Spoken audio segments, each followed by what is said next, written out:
All right, we're just getting set up here. Um, I know I'm late for my Monday morning live, so hopefully we'll get some people to pop in here. I was supposed to go live this morning at 10 a.m. and I completely forgot it was Monday, guys. But I got heat in the bus. I finally got it working.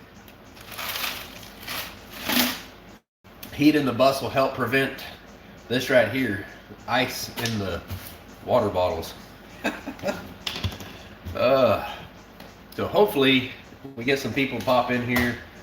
I know I was supposed to be up here about 10 o'clock this morning. And hey, Sandy Wilkerson, good morning. That's cool. We got one person in here already. Yeah, I completely forgot it was Monday. And now I've been sitting here drawing, and I don't know if you guys seen my community post of this right here, my little sketch. I did that this morning, and then I've been working on my next video. I'm doing a 15, I don't even know what I'm going to title it. It's 15 tips or installation tips to a trouble-free diesel heater experience or something like that. So I was just sitting here writing down all these things so I could kind of stay on point. And that's when it finally dawned on to me about 10 minutes ago that it's Monday. And I've just been sitting out here in the bus where I'm kind of by myself and able to think clearly and try to, jot down everything for this next video, and then sitting here in this space trying to figure out, how big of a kitchen counter do I need, and exactly how big is the desk going to be for like a workspace, and just a lot of things to think about whenever you're trying to plan out the build of a bus and you're really limited on space. Even though I've got pretty much one of the biggest buses they have. This is a 77 passenger bus, and whenever you really get down to it, space is still very limited. So that's kind of what I'm up to this morning. Sandy Wilkerson said, good morning, such a beautiful sunny day here. It is here too. It's nice. It's well, I don't know what the temperature is outside, but inside the bus right now we've had the heater running I don't know, probably for an hour or two. We're at 68 degrees or so. Let's see if you guys can see that. Trying to get it turned where you can see it. Yeah, about 68 right now, but the heater's running. I got it hooked up a little bit more permanent. It's not exactly how it's going to be until we get the solar system put in here.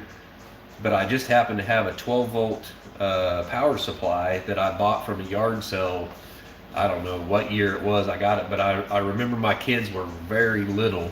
I think my daughter was just an infant, so it had to be, let's see, I think she's 14 now, so yeah, it probably would have been 13, 14 years ago. Hey, Heather Hopper, Sandy Wilkerson, Heather Hopper. Am I missing anybody else? Let me see here. I'm in the live chat, not the other one. So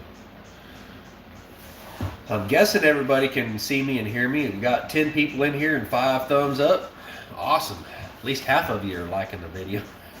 I know I'm late. I was supposed to be on here at 10 a.m., but I forgot it was Monday. So do you guys want to see what I've got going on in the bus already? Let me unplug the phone here. Tina Boxell, good morning. Was 14 this morning in Indiana. Woo, man. Heather Hopper said yes. All right, excuse the shaky camera. I gotta fix the tripod legs here so I can hold it. I don't want to give it away just yet. I got the bathtub in here by myself yesterday. Sandy Wilkerson said, yes, show us. All right, here we go. Here's the tub. Right here, I got stuff in it right now. I did some hand painting on the feet. right here. I scuffed up the paint a little bit, so I got some touch up to do right here on the paint. But here's the tub. There's the new faucet put on there. This is my water pump. That's the water pump I used to use in the bed of my pickup with that 220-gallon tank. When I'd go to Like a Boy Homestead, I'd take that with me so I had water. Here's the diesel heater installed. It's running right now. I don't know if you guys can hear it. Here's the fuel pump ticking away. Here's the power supply. This is the controller. I'm running it on the pulse right now. Instead of it just going to a certain temperature, it's just a certain hertz of pulse. I believe this 118 degrees Celsius is just telling me what the temperature is inside the unit. And this here's the power thing that I'm using, and it's just plugged into the extension cord from the house. Here's the fuel tank. I ran it most of the day yesterday, and it started off right up here about this level right here, and it's down to here now. And that was running at full speed most of the day. So this is what it looks like in here right now. I've got propane heater for backup in here. It was pretty chilly in here first thing this morning, so I kicked that on to warm it up, because the diesel heater takes a good bit for it to you know, pick up the slack. And then I got this heater in here. I haven't used it today. That one I think lets off a lot of carbon monoxide, so try not to use it. But that's where we're at right now. Let me get the camera set back up here on the table so I can just sit down. I don't have any coffee this morning. Hope you guys do. I've got to lay off on the coffee. Every time I have coffee in the morning, I pay for it for about 3 days afterwards. So let me get back into the chat here.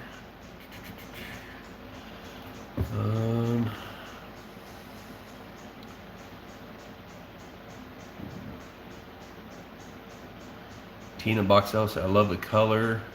Sandy said, that's a beauty. Awesome. Yeah, I'm loving that color. I can't wait till it starts warming up enough where I can actually get the bus painted.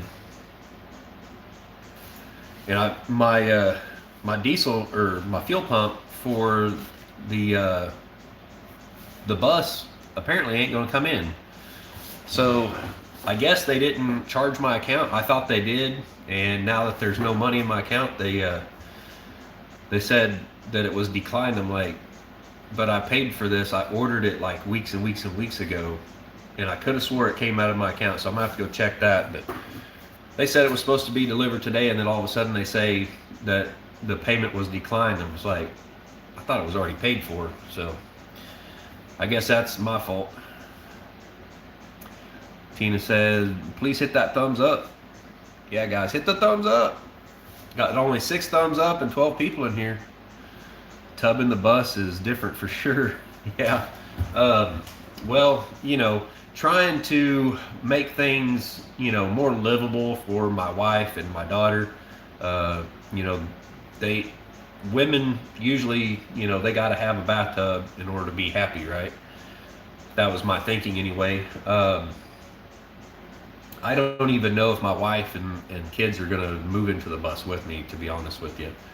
That's stuff I don't like to talk about and put out on my YouTube channel. But that is a very real possibility, and it's not because of anything here recent. It's, you know, this is stuff that's been coming down the line for many years. So I don't know, I might end up by myself in the bus on my own little journey or whatever, and that's fine. So she don't really like the idea of moving into the bus, and I was trying my best to, you know, set everything up to where they could live in here comfortably, and, you know, we could become debt free and everything. But I don't think that's a journey she wants to take. So that's not the reason behind the possibility of us splitting up either. There's other stuff behind all that. So Anyways, I burnt my hand yesterday. Stupid move. Still haven't looked at the video footage of that. I actually had the camera with me and was recording when I did it. It was the dumbest thing I've ever done. I mean, look at this. Can you see that? I got grill marks on my fingers, and I got my thumb pretty good too. But I ran it under cold water in the faucet for several hours yesterday. I literally had to keep my hand under the water to keep it from hurting. If I would take my hand out from underneath the water, it was pretty quick. It would start hurting. Like, I'd get that burning sensation again pretty quick. I was like, oh my gosh. It's like, and I used to be a welder. I've gotten burnt so many times being a welder. I mean, I did that right there on the muffler of my my sawmill out there at the 41.36.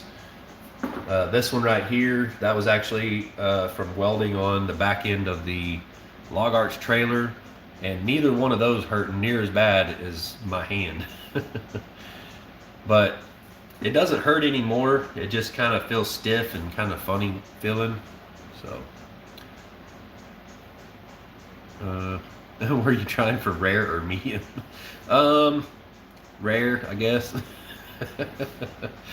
Wow, that hurt. Oh yeah, it hurt. Got to do what you need to do. Debt free would be awesome. Yeah, definitely.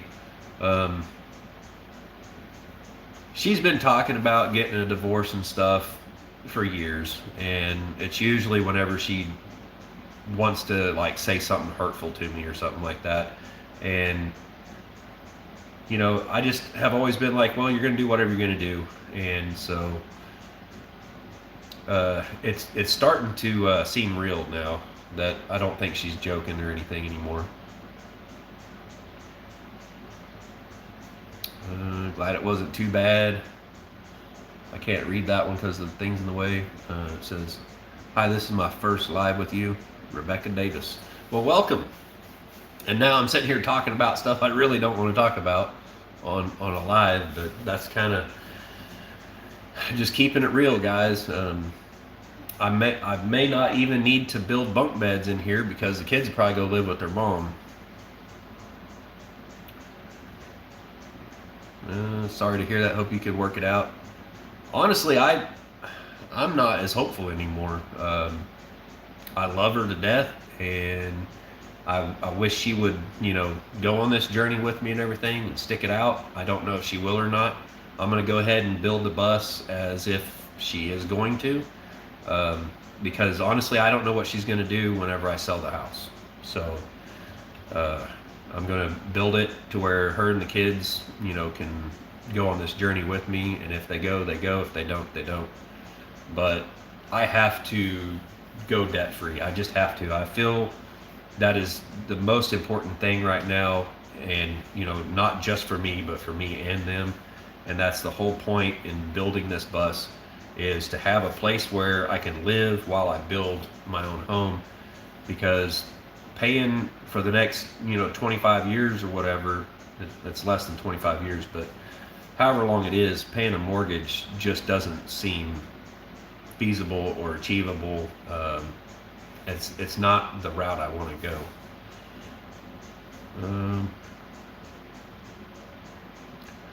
But yeah, I mean, it is what it is. So I've got lots of things to look forward to. Yeah, I want to get off that subject. Everyone's saying hi to everybody. Yeah, what do you guys think about this right here? This is my drawing skills. I did a little community tab post of this right here, kind of what I'm thinking on the kitchen.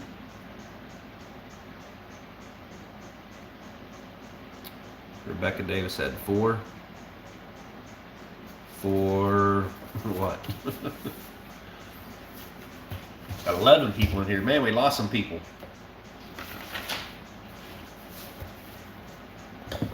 Oh, awesome.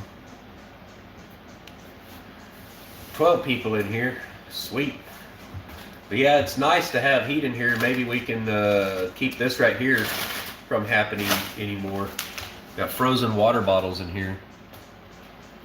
Floor plan was my next question from Kathy in Ohio. Yeah, that's what I'm working on today with that drawing and the floor plan, because I got to figure out just how big I need to make the cabinets and everything, and then we'll probably be working on the overhead cabinets and stuff a little bit later on. Sandy said that's going to look awesome with the oak cabinets. Yes, it will.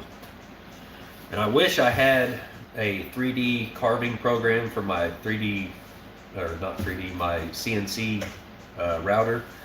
I can only do what they call 2.5D, which is kind of what you all have seen me do with all the carvings and everything.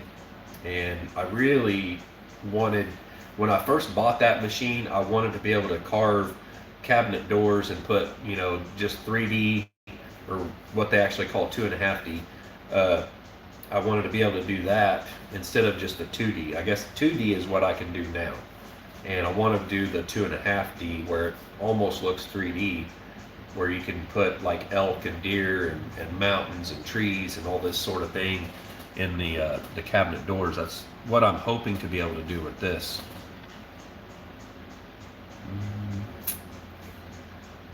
Ben's Over Acres is in here. Said, hi everyone. Struggle and Strive said, it's already looking great. I can only imagine how sweet it will be in the end. Yeah. I definitely have a high standard to live up to, I guess, because a lot of the things I do, everyone's like, man, that's really nice, and your bus is going to turn out really nice. And I'm like, I hope so. It's going to be tough to you know, to make it something really special. You know, I watch a lot of other channels. I watch a Bus Life Story, and what was the other one? It's hard to remember all the names of them. It's Allie and something, I can't remember his name.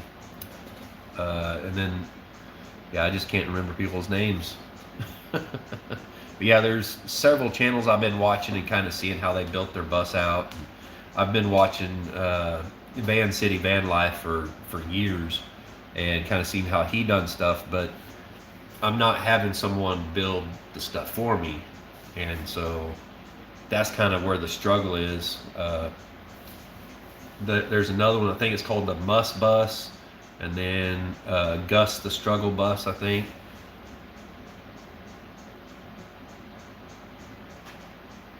Do you know where you want land? Somewhere kind of in this area.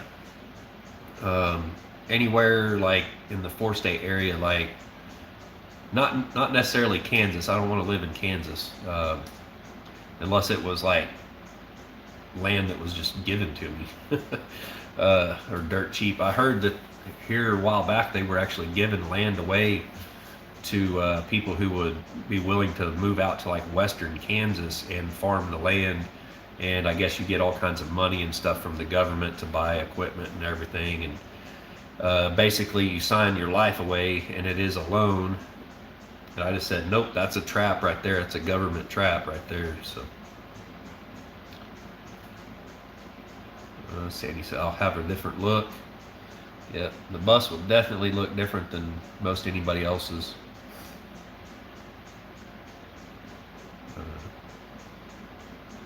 You know, it can't be great if they have to give the land away. Yeah. So yeah, I know they were trying to get more people, I guess, to move to Kansas and be farmers and stuff. And the only real problem is you're out in the middle of nowhere. And the land is okay, I guess, for farming out there. It's just the simple fact of the matter of being out in the middle of nowhere, and it costs you a bunch of money just to go anywhere. You know, I mean, that was western Kansas out there towards Colorado and stuff. So I was like, I don't want to live out in the middle of nowhere. I'd be like going up in the middle of nowhere, Montana or something. I know one thing I figured out is I definitely need more insulation in the bus. Some of the windows are going to have to be, uh, like blocked out or something to help with that energy transfer. The walls definitely need a little bit more insulation put on them, and then we're going to have to put some insulation on the ceiling. I'm planning on doing that. It's kind of a flexible 1/4 inch thick insulation on the ceiling, and then we're going to do what I'm thinking is putting some cloth material on there that, like different cities around the world, like Paris or whatever, where it has like the Eiffel Tower printed on the material, and have that glued to the insulation. And so each little panel down the bus will probably be a different theme or something, just to make it, a little different than I've seen anyone else do. Tina said, I like watching your journey with the bus. Thank you. Are you going to have a wood stove too? I plan on it. I don't know exactly how that's going to work out. I'm trying to figure out like the floor plan out right now, like where I could possibly put it. Putting bunk beds in here is going to take up a huge amount of space, and that's where it's really kind of throwing a wrench in there. Honestly, I probably don't even need to put bunk beds in here.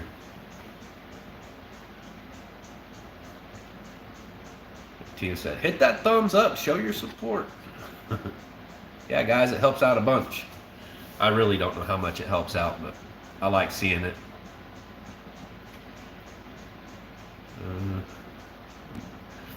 Donna Griggs said, Dawn Lee, hi honey. Everyone said, hi Dawn. Yeah, any other questions? Yeah, I was totally not prepared for this live. I didn't even know it was Monday. And my first clue would have probably been my kids getting up and going to school this morning, but my daughter didn't get up and go to school, just my son did. So it kind of felt like, like a regular work day or something. I guess my brain thought he was going to work or something. And my daughter was there, and I just was brain dead. And then my wife and daughter, they took off and went somewhere. I don't know what they were doing. They got stuff to do today. Oh yeah. So is there new people in here that didn't get to see the heater that I showed kind of towards the first part of the live? I know we got 24 people in here, 22 people. It's kind of fluctuating. So I guess I can show y'all all that again. There's Patty Price. How's your hand? Oh, that's what it looks like. It's not really blistered. I wish this thing would focus. Let me see. There we go. That's from the ribs on that muffler. The reason I done that was because before it fired up, I had bent the muffler up into a cross member in between the frame rails, and I was kind of worried about carbon monoxide kind of just building up and hanging out underneath the bus. And the heater just turned on, and I didn't think it was up to temperature yet or anything, so I wasn't thinking that it would be hot. And I just wanted to just quickly grab a hold of it and pull it down to where it was, facing down towards the ground more. And well, that was a stupid move, and it hurt really bad. And now it's kind of slowed me down from getting things done.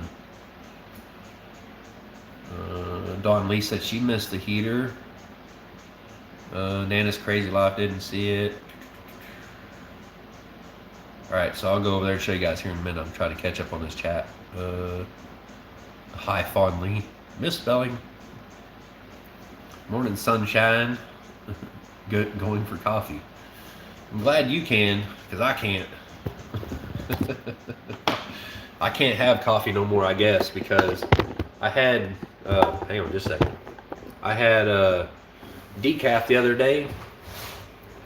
It is no good for me. It messed with my stomach too. All right, there you go. There's the tub sitting in here. As I was showing everybody earlier, I did some hand painting on the feet. I got a little bit of touch-up paint going to end up redoing the top of this because you can see it's scuffed up right here. That's how it was when I bought it. This is the new faucet. That's the little shower thing. I need to find a valve to put on here so I can turn it off and on at the shower head. It's got a new plunger right here that you just push it to stop it. That's the water pump that we're going to be installing.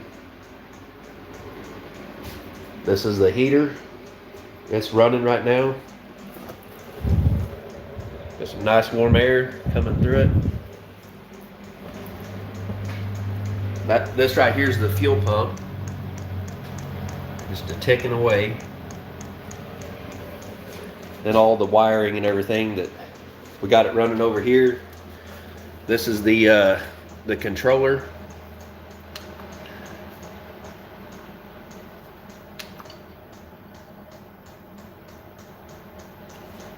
This right here is the power supply that I'm running it off of right now. It's just plugged into an extension cord.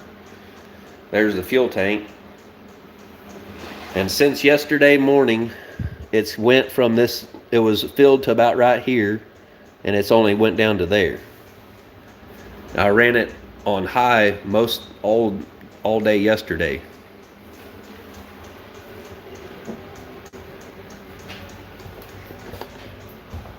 So that's the heater.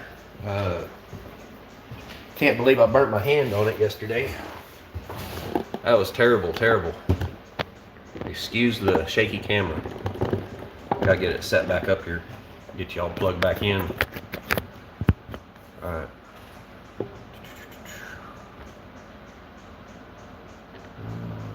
Sandy said, hi Betty. Hi Sandy. Fondon. Doesn't matter, I'll answer to just about anything. It's decaf. Hello everyone. Man, it's crazy life. Said I love the tub. That shower head reminds me of an old time telephone receiver. Yeah, kinda. Oh, the crazy thing is you know, back when I was just a little baby, we actually lived in a trailer park in Miami, Oklahoma.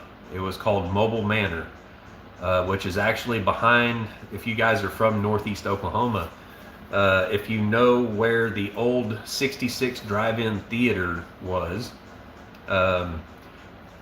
that trailer park that we lived in, Mobile Manor, was actually behind that the old 66 drive-in. And I remember being able to sit on the front porch of the house there and watch movies from that, and the sound was loud enough you could kind of hear what was going on over there. And I remember I was just a little kid. And another thing I remember from back then, I mean, I was probably 1 or 2 years old, really little. I remember we had a Mickey Mouse telephone that had the little rotary dial on it. And the place I went to over in Grove, Oklahoma, is where I bought this bathtub for, I think it was like $359. That was after tax. But they had a Mickey Mouse telephone there, identical to the one my mom and dad had back in the day. And I took a picture of it and sent it to her, and she's like, oh wow. I was like, yeah, that brings back memories, because I've never seen anybody else with a Mickey Mouse telephone like that. And there was one right there at that resale shop. I think it's called Time and Time Again. It's over there by Grove, Oklahoma. They want a pretty penny for it, and there's just no way I was paying that much for it. But if anyone's interested in it, they got one over there. And they got some other tubs over there, but I don't think they have a 4.5 foot one anymore.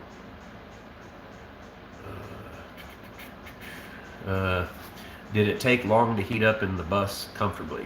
Yeah, it did. I actually had to use the propane heater this morning because it was pretty chilly this morning. The diesel heaters, they don't heat up very fast unless you got a good amount of insulation.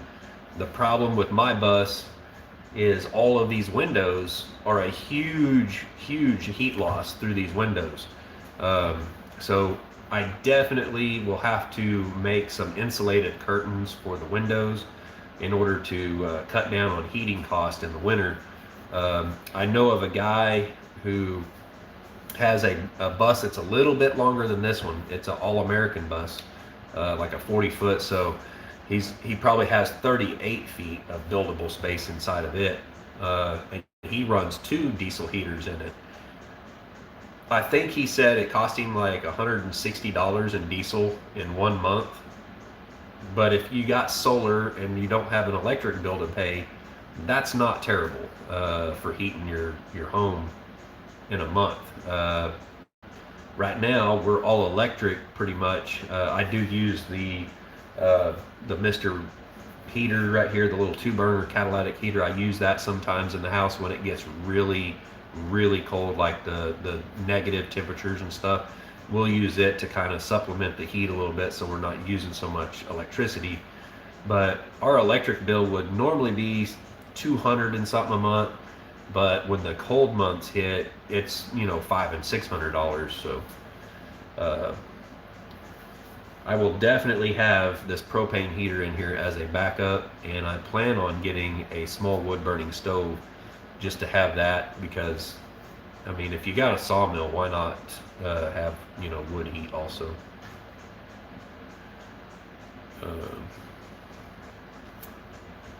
Kim Shizminski, some people learn the hard way. LOL. I've done things the hard way myself. Yeah. Hey, Grumpy Grandpa, what's up, Mark? Jumping in at lunch break. Awesome. Good to see you in here. My mom said Mobile Manor Trailer Park. Yep. That was behind the old 66 drive-in in Miami, Oklahoma that's no longer there. That's crazy. I can remember those days back then, and I was little back then, like maybe 2 years old. And Don Lee said, hello, Dave's mom. Yeah, anybody else in here remember the old Mickey Mouse telephones? It's like Mickey Mouse, and he had his hand like this, and the phone receiver hung up on his hand. Did anybody else have one of those when they were growing up? Because, I mean, I'd never seen another one like that before.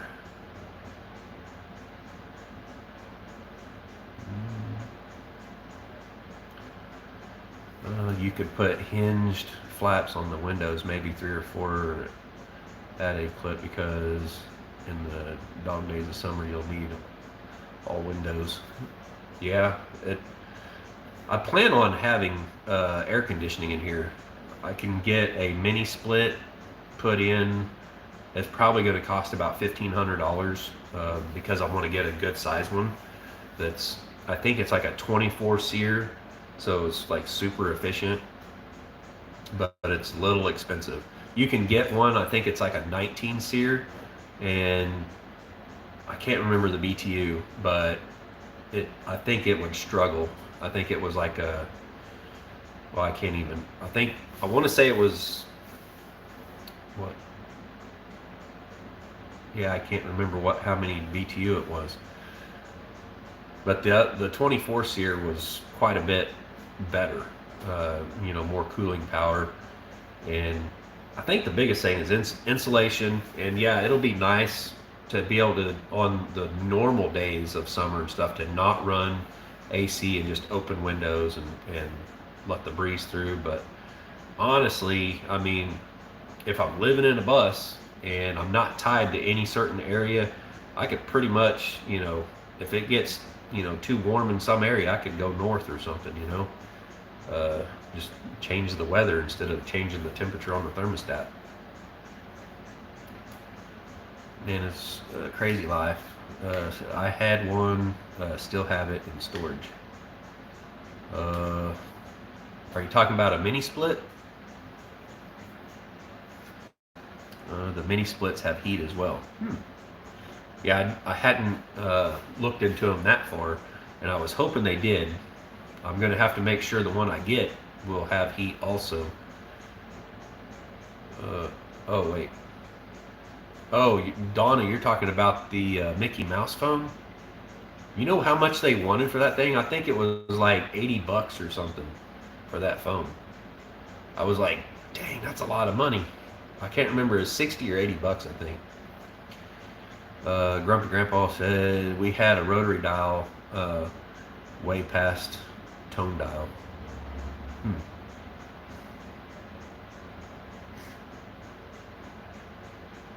What was tone dial? Where you just had the buttons that you pushed on it? I mean, I remember calling on rotary dial phones at my grandma's. I remember going in there all the time and calling time and temperature just so I could use the phone. Yeah. Donna said Mickey Mouse phone. That's what I'm talking about. Get with the program, Dave. I remember having party lines. Yeah, we were walking through that little resale shop, and there's like the little gossip desk, you know. And my wife, she's a little bit younger than me, and she's like, "What in the world is this for?" And I said, "Well, that's a gossip desk." And she just kind of looked at me like, "How the heck did you know what that was?" I'm like, "Well, that's where, like, the little old ladies or whatever, they would sit down. It was almost like a desk that you would see in a schoolhouse or something. It just had a little, like, a thing on the side where you could have a notepad or whatever. You could have your phone there and everything." I was like, "Well, that's where they had the phone." And they would just sit there and gossip with their friends or whatever. It's basically called a gossip desk or whatever.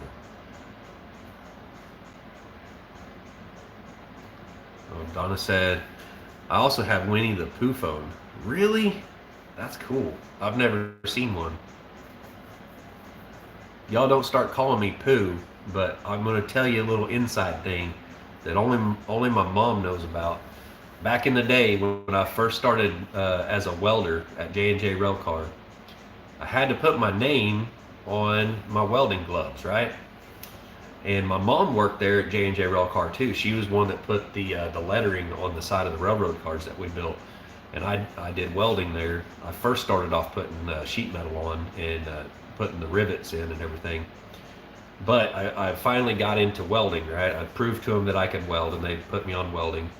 And so I got new welding gloves, and everyone was taking people's welding gloves and stuff and messing with you. They'd like take your left-hand glove or something, and they'd give you two rights or something, you know, and mess with you. So I wrote my name, my last name, on my glove, and you know what hood spells upside down, right? And backwards? It spells poo. So everybody started calling me Pooh Bear. And I was like, I'm never going to live this crap down.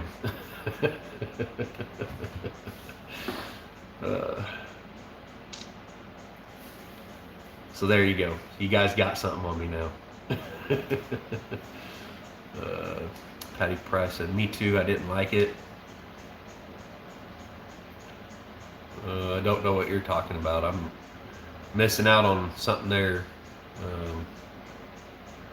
Are you talking about the Mickey Mouse phone? You had one, you didn't like it though? I remember having the long phone cords. You had to untangle to go stretch it out to hide in another room to get privacy. Yep. I remember like my mom and my aunts having these like mile-long cords where they were like walking outside and stuff with the cord, and we'd have to walk with her, like, you know, and help her get around the corner or something with the line and untangle it, or we'd be running through the house and she's on the phone. We'd trip over the cord and jerk the phone out of her hand. She'd be yelling at us. Oh, no party lines, Dave. Oh, I never done party lines, but I do remember that being a thing though. Struggle and Strive said, "I weld 10 hours a day and I don't recommend it. 1 out of 5 stars." Yeah, when you do it as a job, it just becomes a job, but whenever you just do it as a hobby, it's pretty fun.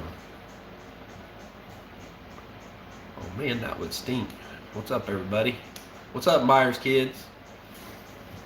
Have you put out any new videos, Myers Kids? I think that's who got the GoPro, wasn't it? Myers Kids? I think so. See, I just need a memory refreshment every now and then.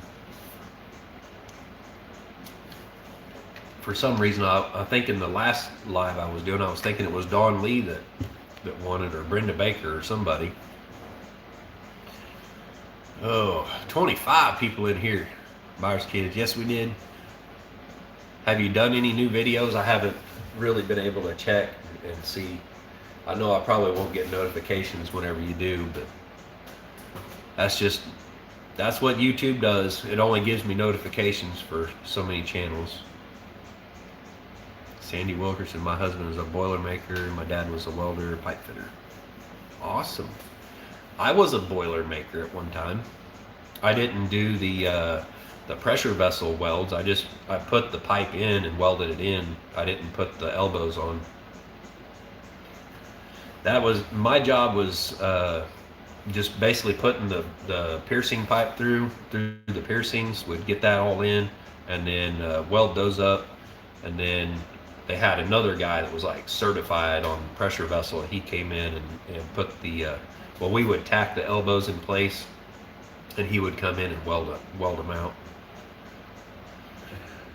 That was a fun job, but I worked 2 full-time jobs at that time. I worked full-time at J&J Railcar, and then I worked full-time at Express Metals in Big Cabin, Oklahoma. It was pretty cool getting to do all that kind of stuff. And Dawn Lee says she won one of my cutting boards. Cool. Yeah, I gave away a lot of those. It's easy to like forget who all's gotten one. Tim Shizminski, fitter. Yeah, I ended up being a fitter and a welder. I had to do it all.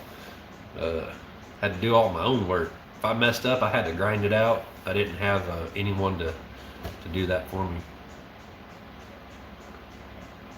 I used to drink Boilermakers. That's different. That's different what we're talking about.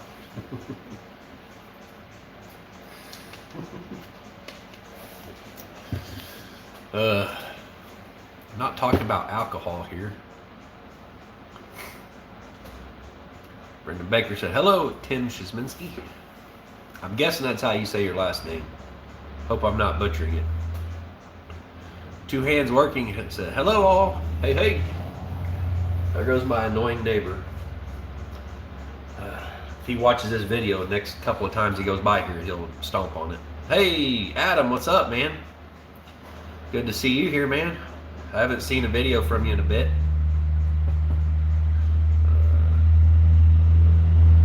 And there goes his son, the dump truck. Hopefully they won't be going by here 30 times today. Sandy Wilkerson, Donley, I want a cutting board that David makes. They are beautiful. Thank you. I don't want to do a giveaway today. It cost me a bit in shipping. Money's tight right now, so. Tim Shizminski. Z is silent.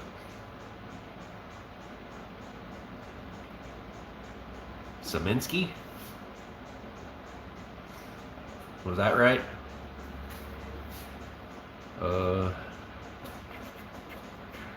Brenda Baker, Redbird. Oh, you changed your name to Redbird Farm. Okay. Sandy Wilkerson, I will buy one. I don't even know what to sell them for. I was selling them for, like, I think the smaller ones I have that I've been giving away, because I think I sold all the bigger ones that were like 25. I think the smaller ones are like 15, but it cost me about $10 to ship it. So that would be, what is that?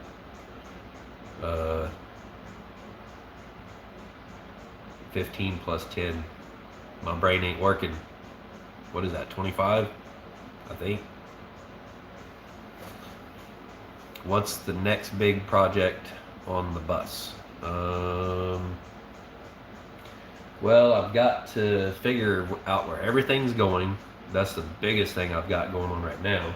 And trying to figure out the size of cabinets to build in here. I've got to build a composting toilet and figure out exactly where that's going. Let's see. The next big thing. Probably right here behind me, I've got to make a like a pull-out couch. It will slide out, kind of like fingers or whatever. It'll be a couch, and it can pull out into a bed. I've got to make something like that. I've got the plywood to do that, and I need to do that because hopefully I've been told that I'll get help on the solar, and so hopefully that'll happen. I don't know when that'll happen, uh, but I've got to have everything ready for that because if the person pays this other person to come out and do the solar on the bus for me, I've got to have everything ready, like where it's going and how it's going to be routed and all that kind of stuff. So that might be the next biggest thing that I need to get done. But it's pretty nice having heat in here now, that's for sure. Yeah, it's a big difference between the propane heat and the diesel heater. The air in here is much more comfortable. It doesn't feel like real muggy and humid. The propane heat, yeah, you don't have to have electricity to make it work and everything. It's reliable. Trouble with that is sometimes it's hard to find a place to exchange propane tanks, especially when the weather gets really bad, and who knows where you might be in the world whenever winter hits you or whatever, and you need propane. You might be somewhere where there's a lot of other campers, and it can be really hard to get your propane tank exchanged. I do have a 100-pound propane tank that I'm probably going to get mounted on the back end of the bus. That will be the main tank for the propane stove and everything. And then I've got these 3 other 20-pound cylinders that I can just exchange out and use those also if I need to in emergencies. But the diesel heater definitely is a game changer. It is so much more comfortable in here. You can breathe easier. You don't have all that moisture in the air, so that's pretty nice. So if you guys are going to build out a bus, or if you're going to have a motorhome or anything like that, or whatever, if you're going to live in a van or something, or if you're going to get a van to where you can just travel, I would highly recommend getting a diesel heater. They sell them in 2 kilowatt, 5 kilowatt, and 8 kilowatt. Now, I don't know that there's really any difference between the 5 kilowatt and the 8 kilowatt. I've watched some videos. There's a guy out there who said that basically the 8 kilowatt is not even possible because even if you had a fuel pump big enough to pump enough fuel in there to actually come up with the physical what a 8 kilowatt would put out, you would have to run your fan at I think it was 10,000 RPM, which you cannot do because it would just self-destruct the fan. In order to get the fuel ratio, the fuel to air ratio, to where you could get 8 kilowatts out of it, you would actually melt down the aluminum combustion chamber. So basically, he's just saying that the 8 kilowatt that you can buy, which is what I got, is just a glorified, better version of the 5 kilowatt. I don't know, that's just what he said, and the guy does a lot of research on these, and he knows a lot more about the math and everything behind it, and like the actual output. So I don't know. I like this one I got because most of the ones you get, like the 2 and the 5 kilowatt, they're a plastic housing, and this one is actually an aluminum housing. So that's pretty nice. I'm super happy with it, and I really like the controller. Like, the thing that sucked about it, it's a newer controller, so it's a little behind. It was hard for me to find videos on how to use it because this instruction manual right here is it's in English, but the translation is crap. So it's difficult to understand what the heck they're trying to say. I mean, it's written in English, but it's from from China. That's something I need to learn about is solar. Yeah, it's something I need to learn for sure too. I mean, I know a lot about it, but I don't know things like how many solar panels I'm going to need, how many batteries I'm going to need, and the person that would most likely be coming out to helped get that installed and everything, has done it many times and knows exactly what I would need and knows exactly what parts to order and get shipped in and everything. And it would, just kind of be like a turnkey thing. So that's what I'm hoping for. Adam said solar is easy. Well, yeah, when it's a small system like you have. I mean, the solar system like Adam has, he started off with the Harbor Freight one. I mean, it's pretty that his system is pretty simple, like the charge controller and all that kind of thing. The batteries he's using, I would be using different kind of batteries. I wouldn't be using the like deep cycle. I'd be using the, what is it, lithium iron phosphate, I think is what it's called. And it would, I'm hoping it will be like a 1200 watt system, so I can run a refrigerator off of it. What else was it? The refrigerator, the heater, lights, be able to charge, like, run laptop and phones and everything, and not have issues. At the same time, I'm going to have my little generator. It's very little. It's the little tiny one from Harbor Freight. I'll probably have it on the back, the deck back there, to where I can fire it up if I need it, just to kind of run things or keep things charged up.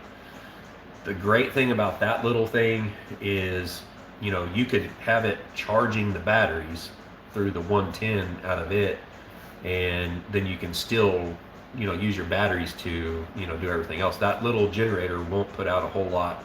I don't think it would really probably run like a 700 watt microwave. Not that I really plan on having a microwave in here, but having that ability to run a tool or something like that, or like a chop saw or a skill saw or something like that would be nice. That generator struggles to run my circular saw, so it'll be nice to have the batteries and all that, and have a generator as backup. But the generator can run about 12 hours on about a gallon of gas, so that's the nice thing about it. I know I kind of squirreled there a little bit,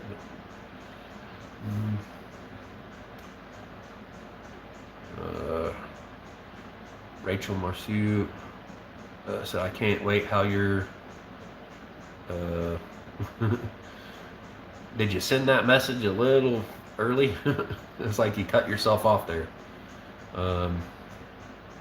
Myers Kids, I'm back, was in timeout for some reason. That's weird. I hope you're not typing in all caps there. YouTube does some weird stuff. I don't know why. Sandra Melhot, well, how's it going? It's going. The concept is the same no matter what batteries you use. Yeah, I think it was something to do with the charge controllers. They're using, shoot, I can't even remember the name brand now. But like, you have to have, like, for so many watts, you have to have another charge controller, for X amount of batteries, X amount of solar panels to X amount of batteries, and yeah.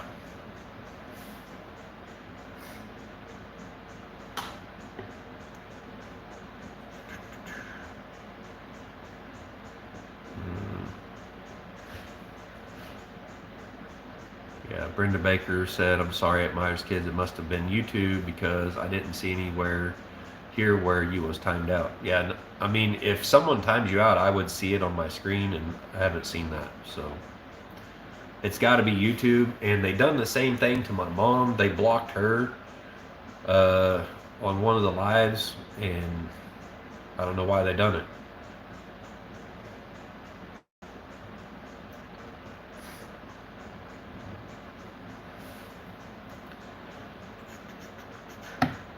Tina Boxell, WB. What do you mean? Are you talking about wheelbase or what? I don't know what's WB mean. Am I missing out on something here? That's just Ohm's law and the different ratings of panels and batteries. Yeah. Are you putting anything on ceiling?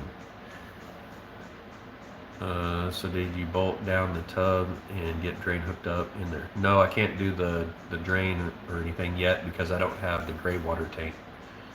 Can't afford to get it yet. But the ceiling, I plan on putting, it's like a fold out insulation. It's kind of flexible. Um, I don't have any of these things, but they're little plastic clips like this that like on the fender well, the inner fender of a car or something, you can buy these little plastic clips that you just drill a hole in the sheet metal and you can push those through and they hold things up. So that's kind of how I'm planning on holding the insulation up to the ceiling. I have to get all the wiring done, all the lighting fixture holes cut in the metal, and then I plan on putting the insulation up there, and we'll have cloth, a decorative cloth, like it'll have a print on it. I'm hoping to find some cloth print that's from different cities around the world and stuff, and like I was saying earlier, like one section could be like Paris, and the next one could be Rome, and the next one would be whatever, and just kind of have like a print on that cloth and have it just a spray adhesive stuff, sticking that up there, and that would help insulate the roof a little bit. And on top, I plan on up towards the front we'll have solar panels up here, and then towards the back we'll have a roof deck up there, so that will help in the summertime with blocking the sun off the roof. Oh, WB equals welcome back. We'll see. I'm not up with the times, y'all. It's like what was it? Someone was like saying away from keyboard, and I was like, what the heck does that mean? Or like the abbreviation for away from keyboard, AFK or whatever. And I would look at it and I was like, what does that mean? See, I'm not used to this chat stuff. I'm old. I'm way older than I look, I guess. I'm actually about to be 44. January 24th, I'll be 44 years old. Brendan Baker said, good ideas. I try to come up with like out of the box ideas. I'm always my brain's always thinking about stuff. And, how could I do this different? And I watch a lot of other channels. I kind of see what they do, and I'm like, well, I don't want to do the same thing they're doing. I want to, change it up a little bit and do something different. So I'm always trying to think of different ways. And I mean, like the tub, that actually came from just kind of necessity or shopping around and just pricing things and trying to figure out the cheapest way I could do it and still, come up with a tub instead of just a shower pan. I mean, $350 plus, I can't remember what the faucet cost me. It was $100 and something, I think. I did buy it used from Amazon, so I saved like $30 or something, I think. And basically all that meant, like a lot of times when you buy something used from Amazon, it just means it was shipped to someone's house. It may not even have been delivered. Kind of like my fuel pump that didn't come in today. Because my card was declined, and it's made it all the way to the the station or whatever, and it's not going to be delivered here, so that's going to end up probably being sold as a used product. It never got opened, or maybe the box was damaged and was returned, but 9 times out of 10 you're getting a product that inside that box is perfectly fine, and you save a little bit of money. You're not old, just wiser. Yeah, right. When I do stuff like that right there, I don't feel wiser. That right there, I'm sure that I don't even know that there's going to be beeping in the audio of that little clip where I burnt my fingers, but I'm not even sure the words that come out of my mouth, but I'm sure they're not suitable for YouTube. So I'm probably just going to cut the audio and like have some birds singing or something. I don't know, because I have not seen that yet. AFK equals confuse the snot out of Dave. What are you talking about, Don Lee? Well, I know what it is now. Away from keyboard. Brendan Baker said, "You're still young." I wish. I don't feel it. Do you have Habitat for Humanity? Good place to buy a lot of stuff. Yeah. That's where I got my sink from. There's a Habitat for Humanity in Joplin, Missouri. And that's where I went and I got the sink for, I think it was $25, something like that. Beep, beep, beep. What's the beep, beep, beep? Are you talking about the ticking sound? Can you hear the diesel heaters ticking all the time? It's nice and warm in here. It's, what is that, 72? It's pretty warm. I probably ought to go turn that thing down.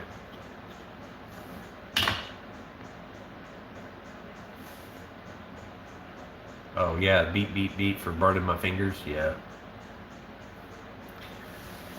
Yeah, man, I think, I'm not 100% sure, but I think I remember having the camera pointed at what I was doing with this hand, and I just stupidly, out of a split second without thinking, I grabbed a hold of that exhaust, and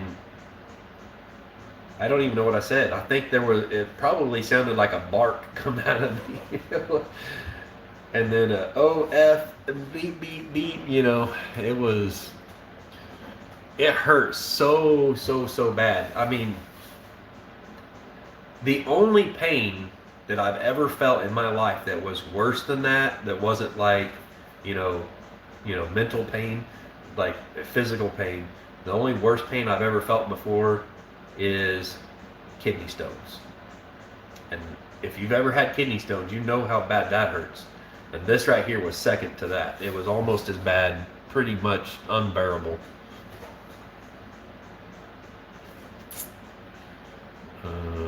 Oh, that's right. Oh, this old lady forgot.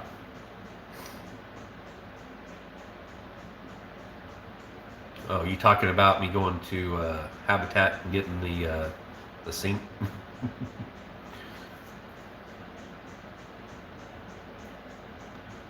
Dave says older than dirt, Mom.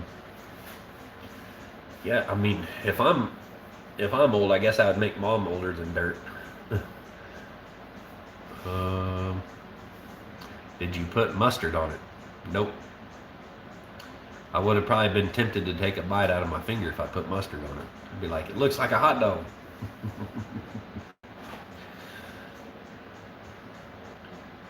Oh, I bet it didn't take you long to get out from under the bus. No, it didn't. I was kind of throwing things around.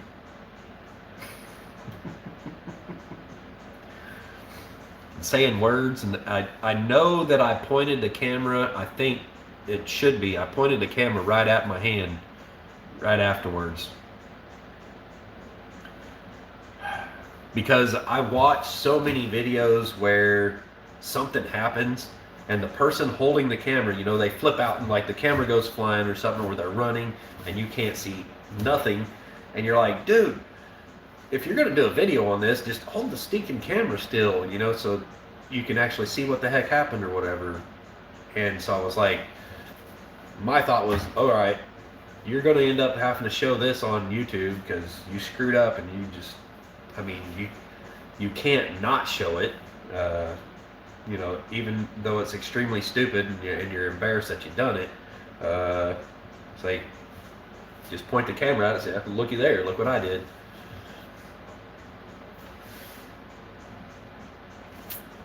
Mustard keeps it from blistering if you do it right away and helps to stop burning. No, I put butter on it. Actually, I ran in the house and I grabbed the tub of butter out of the refrigerator, popped the lid off, and I stuck my fingers on it, got butter on it. I mean, that's what I always heard was put butter on it. But I mean, it didn't blister. It's just like, you know, sear marks. I know it probably don't show up real great, but they're pretty deep. Camera's having trouble focusing here. I'm on camera. It's not gonna do it. So it feels kind of weird. And I know that, you know, when that blister comes off there, it's gonna be pain again.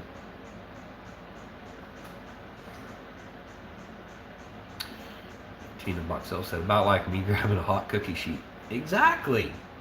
Like, you know that it's hot, and then you still do it anyways, and then afterward you're like, why did I do that? Firefighters use mustard too. Well, see that? I didn't even think about that. We got mustard, and I didn't even think about that. Is it like the vinegar in it that does it, or what? You've been grilling. Where's Matt? Not here. Matt, I think you're probably talking about Matt Crocker. He's down in South Texas. I haven't seen a video from him in a little bit. I've been trying to encourage him to do a channel kind of like Two Old People on a Couch. I think he'd do really good at that. I mean, because I know he watches the Salty Cracker, and I've watched some of the Salty Cracker, but the Salty Cracker is a little bit too foul-mouthed for most people to want to watch. You know, he puts everything out there very bluntly, but he has a very foul mouth, and that is a turnoff for a lot of people. And so I don't really like watching the Salty Cracker. And I think Matt Crocker could be like that in between, like Two Old People on a Couch and Salty Cracker, and, you know, just be very factual and put things out there and maybe voice his opinion or something. Because, I mean, honestly, that's what America needs right now, is to wake the F up, and people need to start living right. And I think the biggest thing is they need to start like raising their kids right. That's the biggest thing. There's so many kids nowadays that are just doing whatever they want. They get away with everything. They grow up with no like boundaries or whatever. Like, I think what I'm trying to say is, like, a lot of parents nowadays will just yell at their kids and say, I'm gonna whoop your butt, and they never actually do it. And the kid like learns that, okay, there's really not a fence there. Like, I can just go ahead and do it anyway, because the only thing mom and dad's gonna do is yell at me. They're not actually gonna whoop my butt. That's kind of where we're kind of messing up. I think there's no real consequences. They don't learn that there's actual consequences to doing stupid things. And so when they grow up, they just do whatever they want.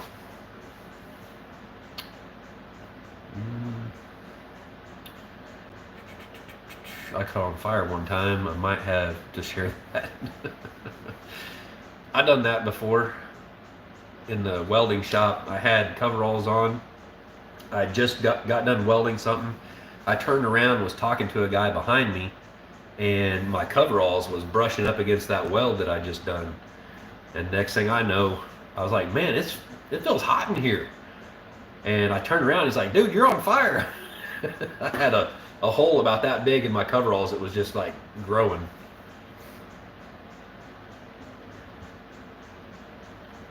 Chris Edwards, what's up? Said, how are you and the family doing? We're doing all right. How are you doing, man? I ain't seen you in a while.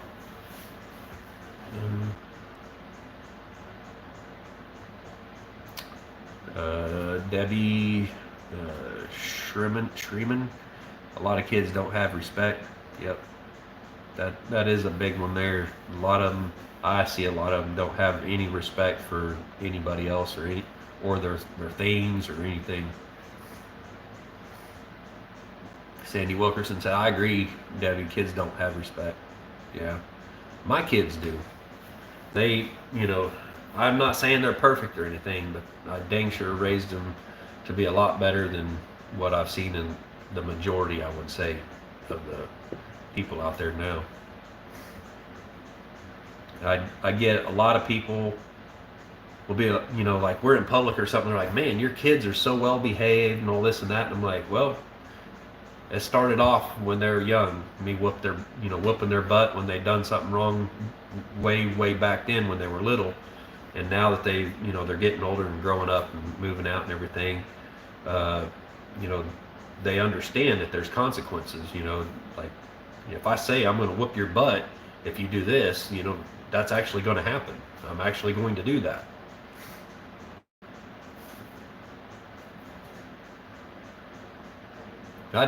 It's not like I beat them or anything or whooped their butt a lot or anything, because I haven't had to give a butt whooping in years.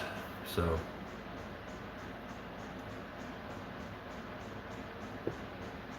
that's what happens when they take away your right to discipline. I don't know, they ain't taking away my right to discipline. I've told people this before. I would rather go spend the rest of my life in prison than to know that I was a failure at raising my kids the right way. I would, I've been in Walmart before, and my kids get rambunctious and like knock something off the shelf or something, and I just right upside the back of the head. I'm like, I'm not hitting them on the butt. I'm getting their attention. Now, I didn't hit them hard, but give them a little smack upside the back of the noggin. And this old lady looked at me like she was gonna call me in or something. And I looked right at her and I said, "You want to be next?" Like, don't even give me no crap. And as old as she was, I figured she'd be like, "Good job, Dad," or something like that. But oh no, she looked at me like she was gonna grab her phone up and, "I'm calling you in." I don't care. Call me in. Chris Edwards said, "Still battling cancer, but doing good." Yes, it's been a while. Hope you beat it, man. It's crazy. Good job, Brenda Baker. Thank you. Parents nowadays say, "I want you to think about what you've done." Yeah, I don't think that goes very far.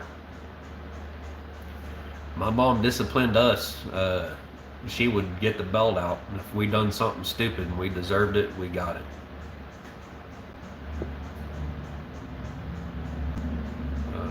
Struggle and strive.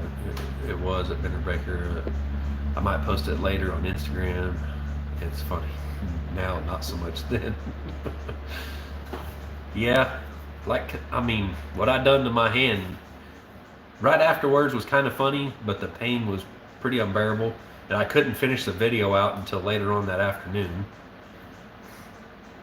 Tina Boxell, my girls learned that they couldn't threaten to call police if I whipped.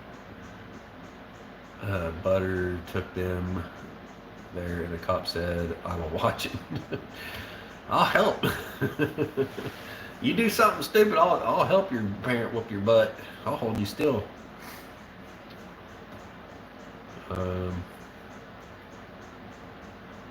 It's stable, just got to keep taking meds.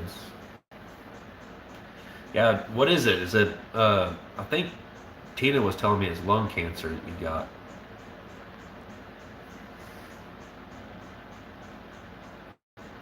I always told mine, go ahead and call the cops, but you're still getting a whooping. I'll hope before I go. Times hurt, but you learn. Yep. I remember my mom's mom, like, I remember back in the day, she'd be like, "Go out there and get a switch." You had to go pick your own switch, and I was like, "I'm gonna be smart. I go get a dead, a dry switch, She's like, "Oh no, that ain't gonna work." And she'd go out there and rip off a green one, and whew, we'd get it. But I think that time in particular that I remember was actually when one of my cousins broke out all of the windows in my uncle's, it was like a station wagon he had out there. It's like one of those, I want to say it was like a Woody, it had the wood side, I believe, on it. And it's got windows all the way around this thing. And they thought it would be a good idea to go around with a tire tool and knock all the windows out. And I had nothing to do with this, right? I just stood there and watched. And I'm like, and I still got my butt whooped because I was older. And I guess because I let it happen. I don't know. My kids learned quick that my stink eye came first. They respected the stink eye. I usually, I don't know, I don't know if it's yell or I just get louder. I'll be like, hey! And they know I mean business. Yes, stage 4 lung cancer, it's hereditary.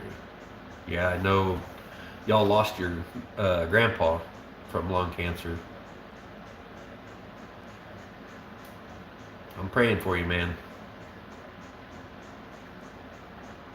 And Chris Edwards is my cousin-in-law.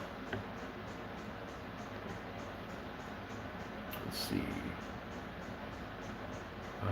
The first time my grandma said that I brought a whole tree limb, no spanking because she couldn't quit laughing. Let's bring you a whole tree limb. Here, you pick out which one you want to use.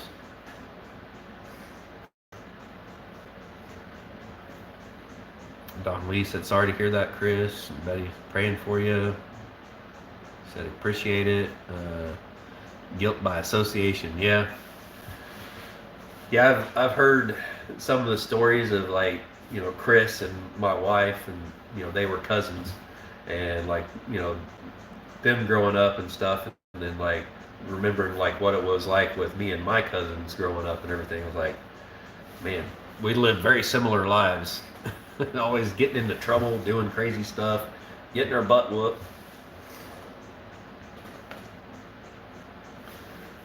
Yep. And most of the time, I was just there, you know, guilty by association. Just because I was there, I'd get in trouble for it. I remember one time, like, my little brother, Terrence, that you guys will see in here every now and then, like, we would get into a fight or something, and I'd end up holding him down. I remember one time I punched him in the back of the head because he wouldn't quit kicking me in the back. And I was like, I know I can't hit him because if I hit him, I'm going to get my butt beat by Mom. But he just kept kicking me in the back. And while I was holding him down face first, and I hit him in the back of the head, and it, like, I think it gashed his forehead open. Like, I look at him, there's like blood everywhere.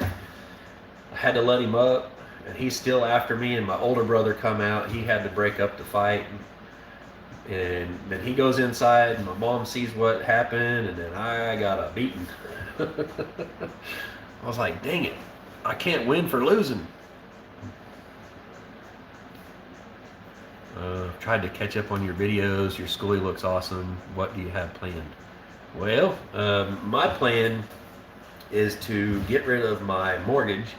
Hopefully sell the house before we lose it because I'm so stinking far behind on it. You know, hopefully buy a piece of land with the money left over from that and start building my own house. And so that's kind of what the bus is really supposed to serve as, is a place for us to live while I'm building a house and going debt free. Because I mean, I just cannot stand the thought of paying a mortgage, you know, for 30 years, paying $300,000 for this house. I'd rather sell it for 200 or so and get out from under it and just you know, go start from scratch basically. But you know, Tina don't probably really want to live in the bus. I mean, you kind of know how things have been for years, and so I don't know if our marriage is going to last or not, but it is what it is. If she's going to go her own way, I guess that's what she's going to do.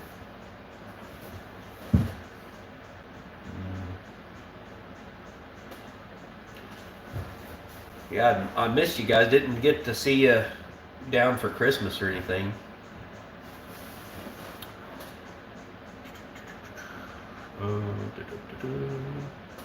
Let's see here. There we go. That's how we take care of those. Had a troll in here. Let's get rid of them. I must be doing something right if I'm starting to get trolls on my channel.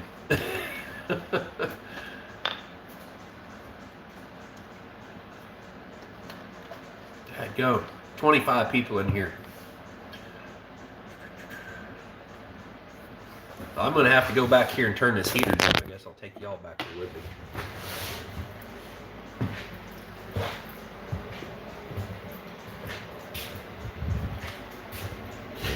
We haven't really been getting out. Kids have been sick. Off and on a lot. Huh. Alright, so there's the tub. There's the heater. I need to turn that thing down a little bit. It's kind of warm in here.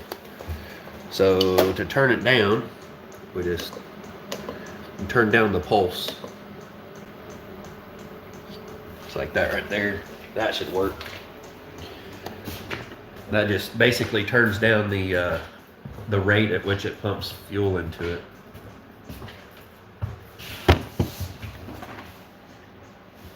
Simply Jan, what's up? Simply Jan said, yay, you have heat. Yes, I have heat in here now. Diesel heat, or dry heat. It's a lot nicer than that propane. Like we said, I'm still listening, was unloading feed. Awesome. Love what you're doing out there, man. Betty said, good morning, Adam. Simply Jan, so hi, Adam. So how many goats you got now, Adam? You still just got the two, Tom and Jerry? Chris Edwards said, I hope everything works out for you guys. Yeah, you know how she is. My wife is very stubborn and bullheaded, just like myself, and that doesn't mix too well sometimes. It ain't been easy. 18 plus years together. It ain't always been easy. I just hope that, like, I hope she'll go on this journey with me. I don't know. Simply Jan said, hi, Chris Edwards. Chris Edwards, he's a veteran also, guys. Just like Adam. He was in the Army. And he went in, like, I know he was, like, just funny as shit. He had one hell of a sense of humor. And when he came out, he was still had a sense of humor, but not quite the same as before he went in. But it's the loss in blood. Yeah.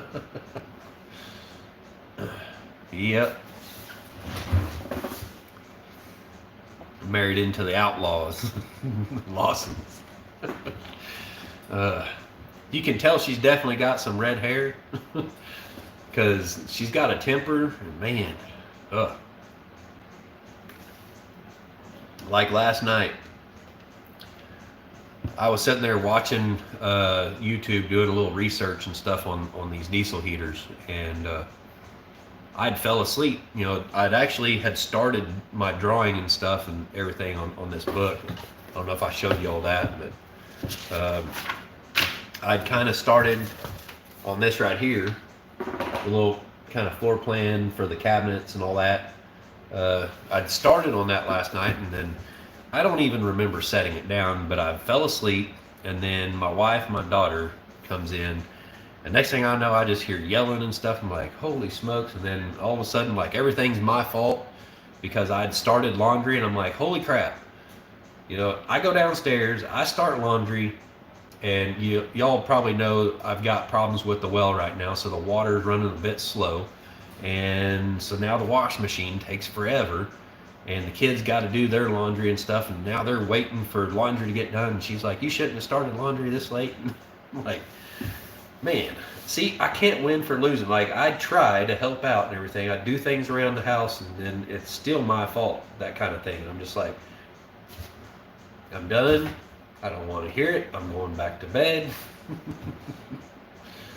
uh, those are just the little things, just the little things. And I don't want to bash my wife or anything. You're not supposed to, talk them down or nothing like that. But I'm just being real with y'all and just, because there's family on here that watches this.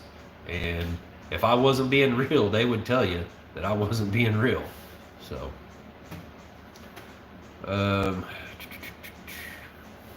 like a boy said, hello, Dave.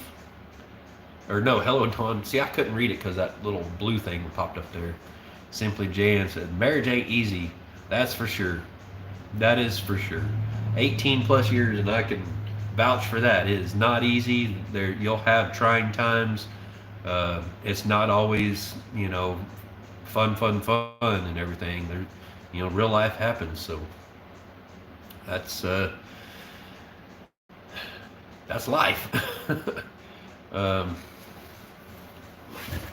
yeah, I don't know. I know for years she's always been saying I'm getting a divorce and stuff, and I'm just hoping that, she'll stick it out with me and stick around. My only wish is that she would get to know everyone else here on YouTube a little better and get more comfortable with being on YouTube. And I think that's a big part of why I don't get any help doing any of this stuff around here. Like, nobody helps me put you'll see in the video, I had to put that tub in here by myself, and that thing was not easy to move. So I mean, I pretty much have to do it all myself. So that's where I'm at on that kind of stuff. There's good times, bad times. It depends how you handle it. Yeah. I tell you what, when we had our first kid, there was some scary times. I tell you, when we had Colby, I thought we was losing my wife. So I mean, it's all those things that we've been through over the years that, I don't want to turn my back on that, and I don't ever want to have to be out there dating again and looking for another mate or something. I mean, I can't imagine trying to do all that again. That's why I'm on husband number 3. Yeah, honestly, I mean, if she left me, I don't know that I would ever. I know for sure I would probably never marry again. I mean, if someone started talking marriage, I'd be like, nope, not happening. I am not. There's no reason to get married other than, maybe financial reasons or, like taxes or something. And to me, that's not a reason. So, I've tried it once, and I have no plans in ever trying it again. If it fails this time, I don't feel that I have the time or the patience to try to do it again.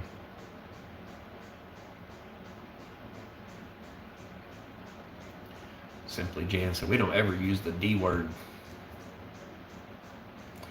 My wife does. She already pawned off her ring years ago. I came home and she pawned it off.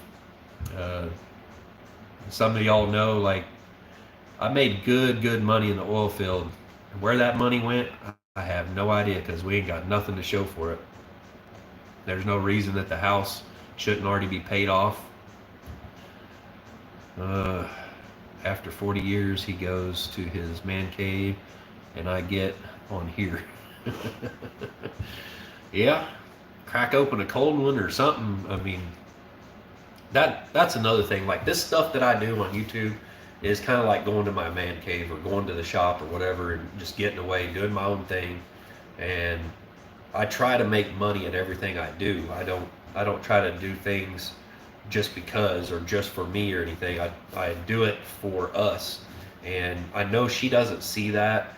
She doesn't see why I want to become debt free. She doesn't see why I want to do this journey, why I'm doing YouTube.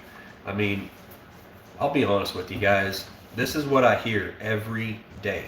And this is what tears me down and makes it really hard for me to put any videos out there. Is she tells me to get a job every day. She's like, you need to go out and get a real job. I could make $3,000 in a week, and she would still tell me to go get a real job. I can go out here, I can fire up that sawmill and make $600 in one day with the sawmill.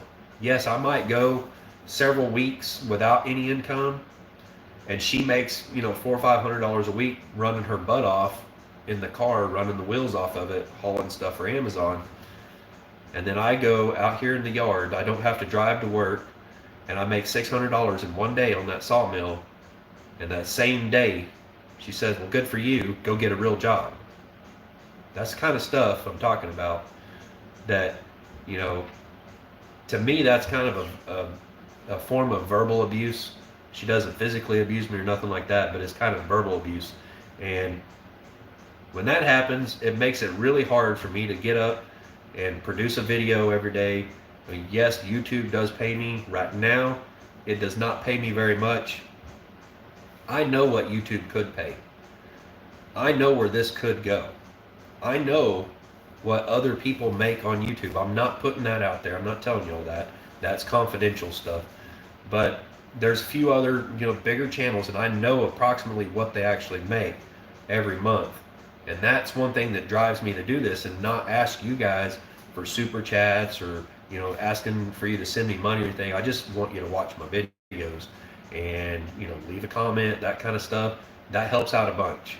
And that's really all you should have to do. All right, just watch my content. If you enjoy it, watch it. Leave comments and stuff. Leave multiple comments. And I like talking with you guys and learning who you are, all that kind of stuff. And hopefully the Crockers will get a meetup going, because I know a lot of you guys can come to that. Some of you can't. And I'm going to try my best to make it to that meetup when they do that, because that's what I do. I'm going to, whenever they ever have a meetup, I'm going to try to make it to that. I'm going to try to do some meetups myself, possibly. Whenever funds can, you know, allow that to happen, I can start traveling around in the bus, whether or not she goes with me or not. I mean, right now, where my mind is like thinking, all right, why don't I just go get a job and just start making the payments again on the house and just go that route. But if I do that, then the YouTube content is going to fall off pretty severely, because if I go get a job, what I would call a full-time job is about 80 hours a week, you know, that or more. So if I'm putting in 80 hours a week at some job, that means I'm not putting out but maybe one, maybe two videos a week. And the biggest struggle for me with that is I'm going to be stuck in some dead-end job again, staring at the walls in a factory or sitting in a semi-truck and not doing what I truly love. This right here is my dream job. Showing you guys like the skills and stuff that I have, building things, sawmilling, sharing knowledge and stuff that I've gained from all the multiple jobs I've had over the years, that sort of stuff. And starting to share my life with y'all, like all the things that, you know, struggles and everything that happened in my life. I'm sharing a lot of stuff that most other people won't share, and it's my dream job. I've never known that this would be my dream job. I mean, when people ask you when you're in grade school or in high school, what do you want to be when you grow up? I never had an answer. I was just like, I don't know. You know, most people would say, oh, I want to be a police officer, I want to be a firefighter, I want to be a lawyer, or I want to be a doctor. That's what you usually hear people say, and I'm like, I don't want to be any of that. But what I've learned over the years, I want to be creative. I want to make things, and, you know, and the main reason I started YouTube is to share the knowledge. I seen a huge opportunity for people to pass on knowledge and teach things, because, you know, for me to learn how to weld, I had to teach myself that. For me to learn how to do electrical work, I had to teach myself that. For me to learn how to build out a bus, I'm teaching myself that. How am I doing that? I'm researching, watching YouTube. Like a lot of other people learn stuff. I've learned from watching other people do stuff. That's the best way I learn. If I'm sitting in a classroom or if I'm reading a book, I might read one paragraph in a book and I will fall asleep. I cannot learn that way. I learned hands-on and from watching other people do that. So YouTube inspired me to become a creator and, wanting to share this stuff with people. And that's why it's, my dream job. So let me get caught up on the chat.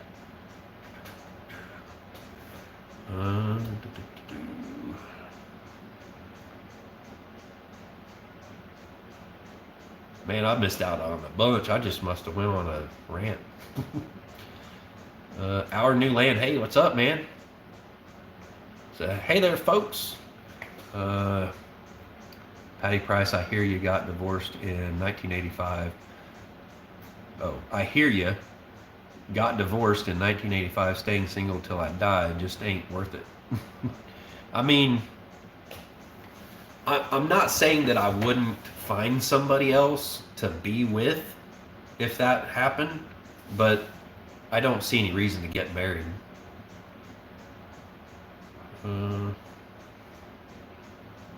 We have to be united and on the same page or it won't work. Yeah. It makes it harder for sure. I mean, it doesn't mean that it won't work. I mean, the marriage ain't working if you're not on the same page. And when I first started talking about the bus, like she really like started getting on board. Like when we went and looked at the bus, like she kind of seemed excited about it and everything. But here lately, I don't know. It just doesn't really seem like she is so much. But and I've backed off a lot. I mean, I can't say it's all on her.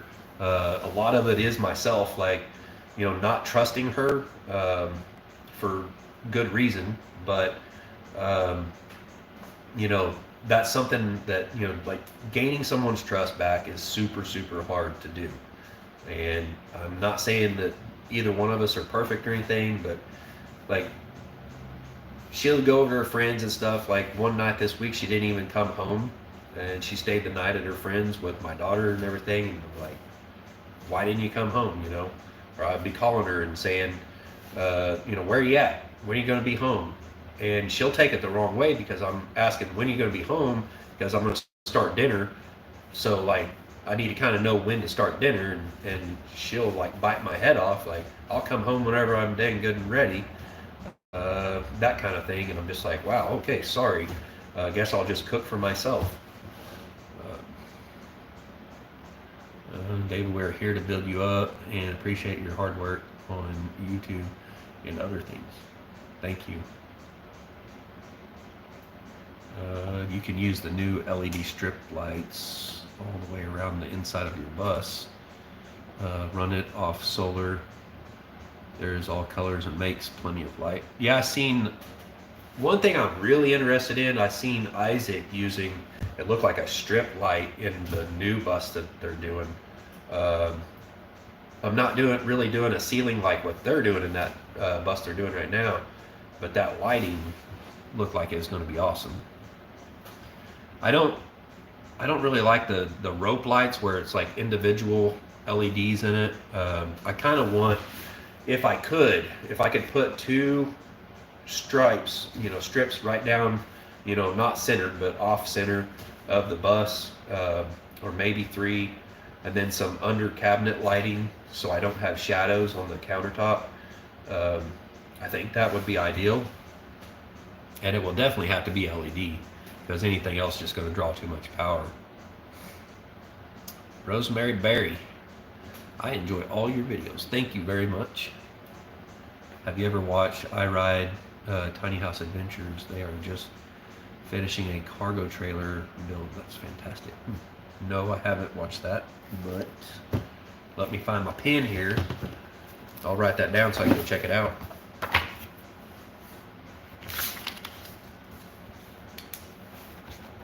What was that? I Ride.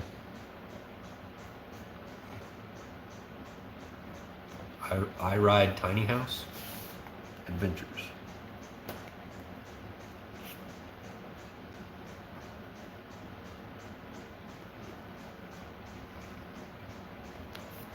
I'll go check it out. I've seen a few other channels. There's man, what was that one? It was Adventure 867 or something like that. Just caught one of his videos the other day. and it was when I was doing some research on the diesel heaters, and he explained a lot of stuff. Even though his controller was different than mine, he really explained the modes or menus really well, and what the stuff meant. And I was like, that was really good information. So I ended up subscribing. Um,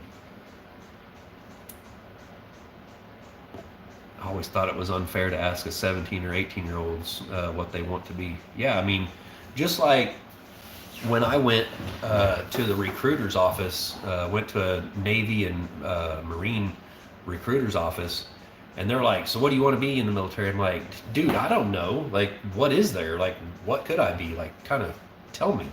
And they weren't helpful at all. I think, like, their main goal is just get bodies in there, sign them up. But I was a little too honest about the usage of Mary Jane or whatever, experimentally, in my younger days. And they said, we don't want your kind in here. I'm like, really? What the heck? I guess they don't want honesty. I don't know. Life is too short to be unhappy. Do what makes you feel good. Hope your heater is working well. I came in late. It's cold here in New Hampshire this week. It's not real cold here. It's actually warming up outside pretty good. And I've got the heater turned way down right now. It's not all the way down, but let's see. It's almost 80 degrees. Let me turn it just right. It's almost 80. It's like 79 degrees in here. It's warm. I think I'd have to turn it way down.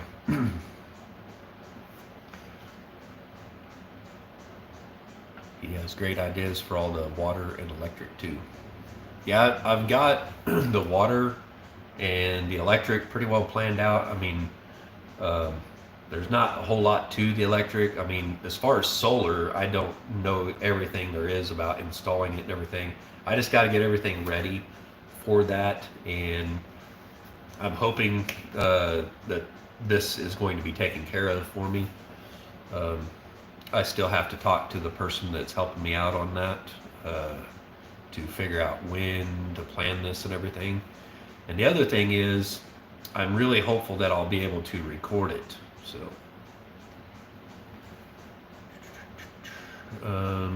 that's what I like, is hands-on. I don't like doing things on someone else's taking credit for it.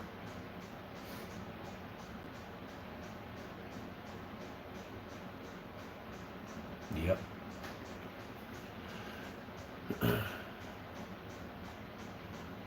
Yep, like strip lights. Yeah. See, I've got a LED strip light that's in my CNC router, and that thing is very similar to the lights that I think a Bus Life Story is using in theirs. I need to go over and see what exactly they're using. I don't know if they actually posted that in the description or whatever, but I need to go see what it is that they're using and see if it's pretty much the same thing, because that light that's in my CNC is really bright and works good. Problem is, that one runs off of 110 volt, and I don't want that. I don't want to have to run the inverter unless I have to. I'm kind of thinking the only thing I really would need the inverter for is like my laptop and maybe a few other things like that. As far as the refrigerator, I'm going to try and get a 12 volt refrigerator put in.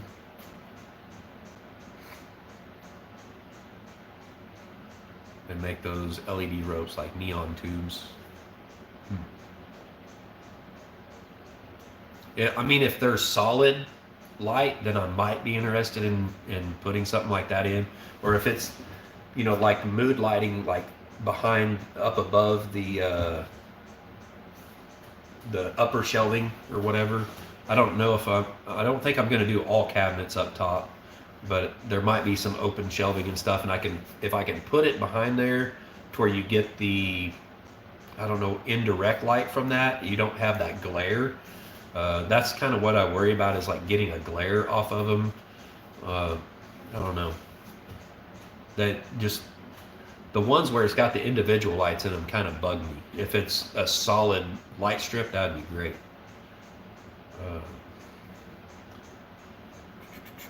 I can post his link if you want. Yep, post it away. Are you talking about a bus life story? Yeah, I support that dude. I like all the stuff he's done. I've watched him for a long time. I watched like mostly on Instagram. Never really commented and stuff before on his channel, but I watched him for a while. And then like I seen that Jaylena was with him. I was like, man, small world. Crazy.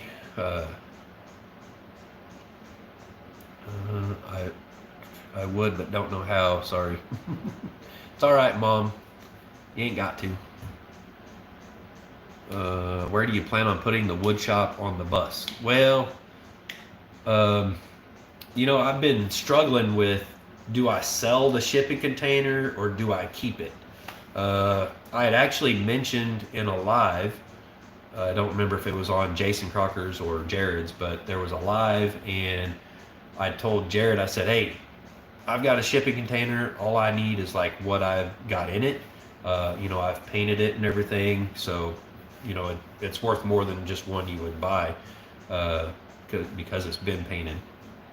But then I mentioned that to my wife, and holy crap, I think her head spun around, and I seen demons coming out and stuff. I was like, okay, guess maybe I shouldn't sell the shipping container. And I mean, she does have good reason, because I need a place to put everything that's in the wood shop. I don't want to sell my tools because, as you know, when you sell stuff, you end up having to sell it for less than what you paid for it. And then later on, I would have to buy it again. And I mean, honestly, I don't have to have my table saw. It's really nice to have a table saw, but I could actually do with a smaller one. I could do with one that's not as wide, but still a 10-inch or so. That thing it's kind of a pain to have to move it or anything.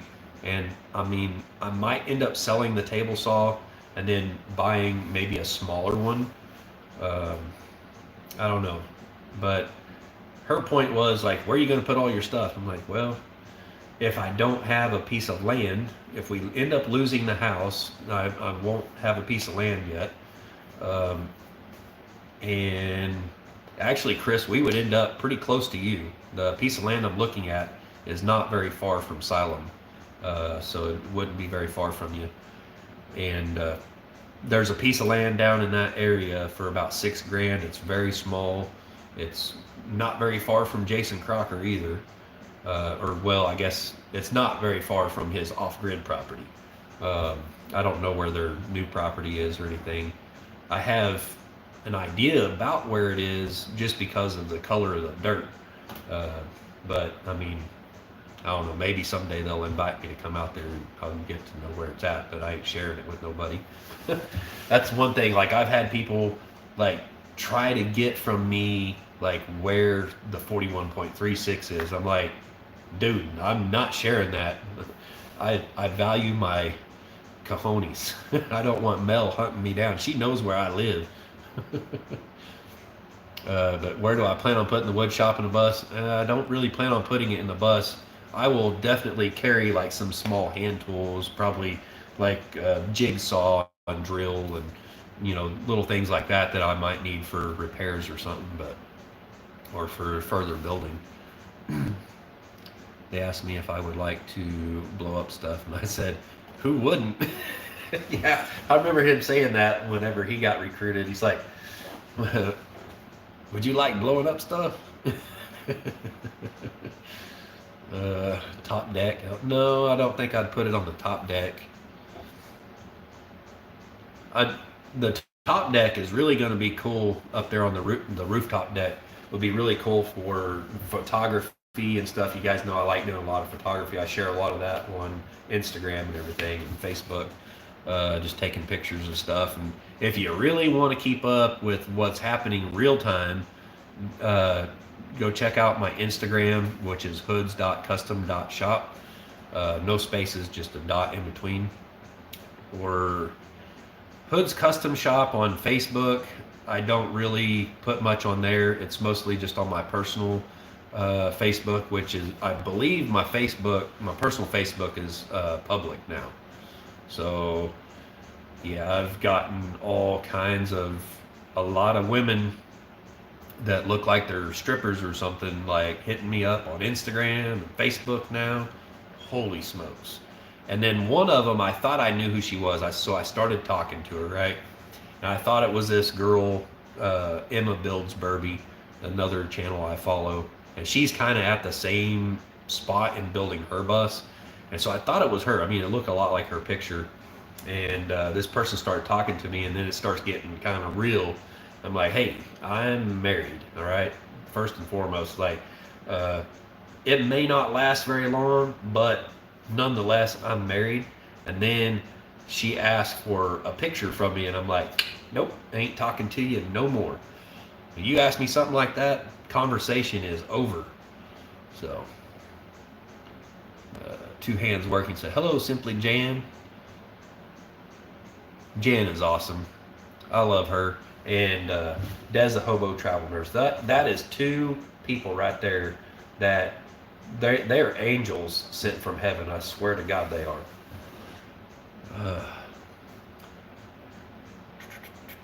Yep, they are solid and they are 12 volts. Some come with transformer you plug in, but you don't have to use transformer. Cool. There's a bus life story. Brenda Baker posted his link in there. Yeah, definitely check out a bus life story. He's got some awesome content. He is another photographer, videographer, and just does some outstanding work. And that's what I really stand behind. Like, when you can go watch someone's channel and you get those really, I mean, it's like some of the videos some of these guys like Jason Crocker puts out there, and even Leave Her Wild puts some great videos out there from time to time, that is just really, it's like going to the movies. I mean, really cinematic. I may have put a video or two out in my time that was pretty good, but nothing on the level of like what these guys are doing. I really love watching channels like that that really brings that cinematic feel and everything to it. And I'm trying to learn how to do that. I learned a few things from a Country Road Cure in watching him edit video. He helped me edit one of my videos while I was out there. So I learned a lot from him. And Simple Life Reclaimed, she helped me out a ton with a lot of things. But the hashtag stuff, there needs to be a class on that. I got to watch some videos on how to do hashtags. Like, what the heck is a hashtag? How is it really used? How does it benefit you? Because I throw hashtags on stuff which probably ain't even really hashtags, to be honest with you. And I don't see it really helping me. So there's some stuff there I'm missing on doing YouTube right there. And I know it's something I got to work on. What is she up to now? Thank you for taking care of that troll for me.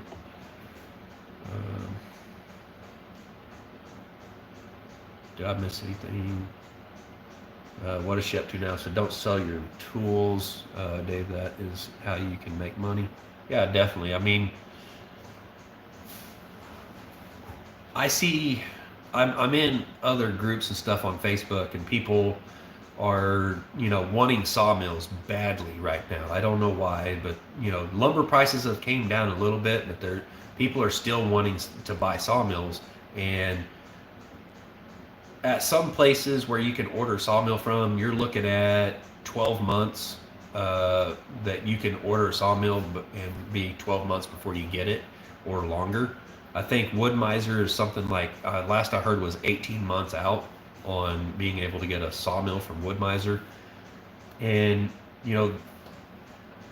I paid around $6,000 for my mill when I first got it, which was only 10 foot long. I could only mill 10 foot long at that time.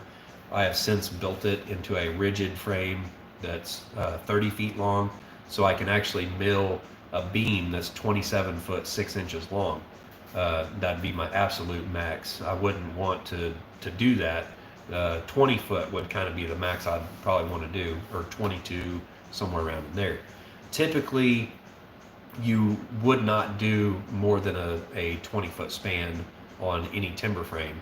And that's kind of why I based it off of that. And I was like, I really don't want to pull a trailer around this longer than 30 feet because it really kind of becomes a problem.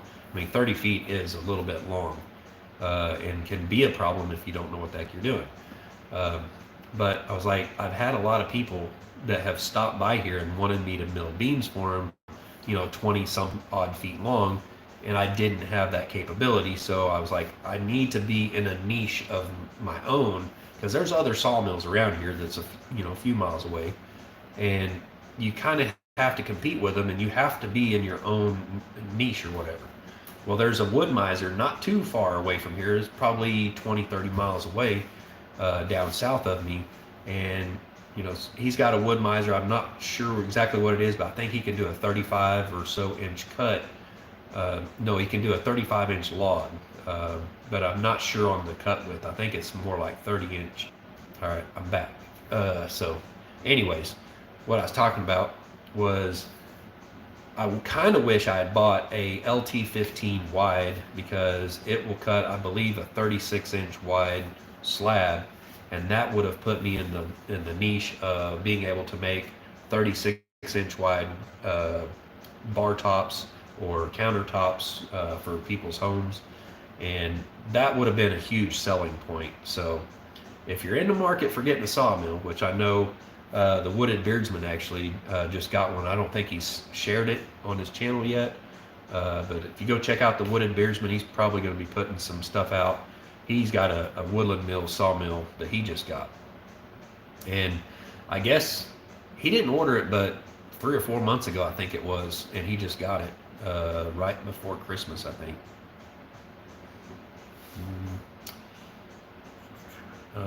Color of dirt or color of sky? What are we talking about? Two hands working.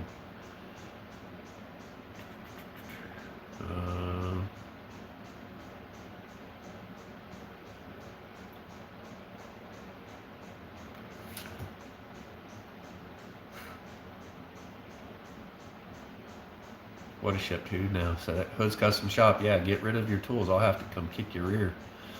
So you will have to sit down so I can get my foot to your rear. Patty Price said, "Hi JT. What's you up to now? Are you? Or how are you?"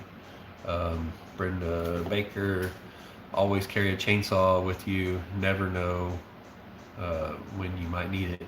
Definitely. One thing I would like to do, I think one of the first things I want to do, I want to go see Des the Hobo Travel Nurse and have her do a tour video of my bus. Because, I got to go see her bus. I didn't even do a tour video of her bus. It's small. But I would love to give her that opportunity to do a tour of my bus. So that'd probably be the first place I travel. Second place would probably be the meetup. Jason Crocker's talking about doing a meetup in Tulsa this time. And so that would likely be, I don't know, the first or second place that I go with the bus. And then after that, I would probably want to see if I can make it up to Oregon, up there to Eugene, Oregon, and see Isaac.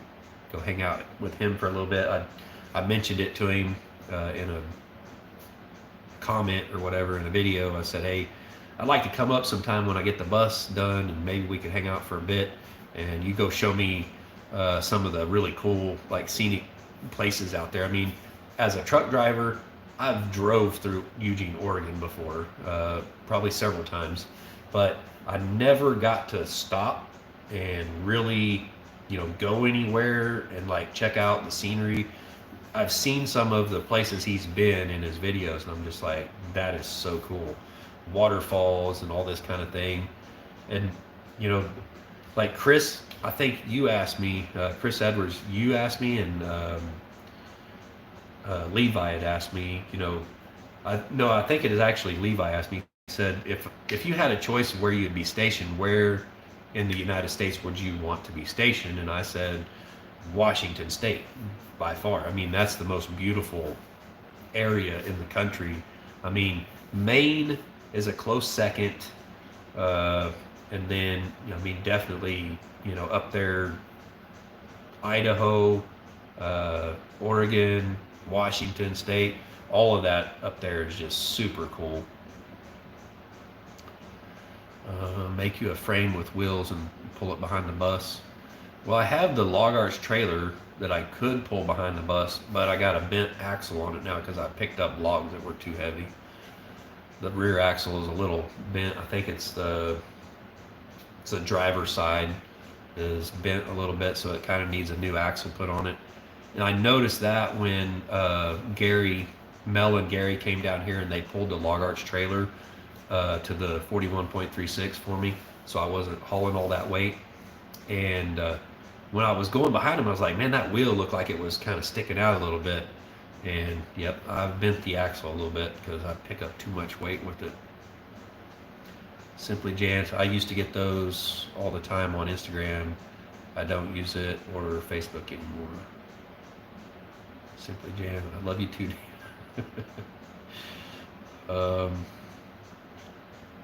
It helps folks find your content when you use hashtags.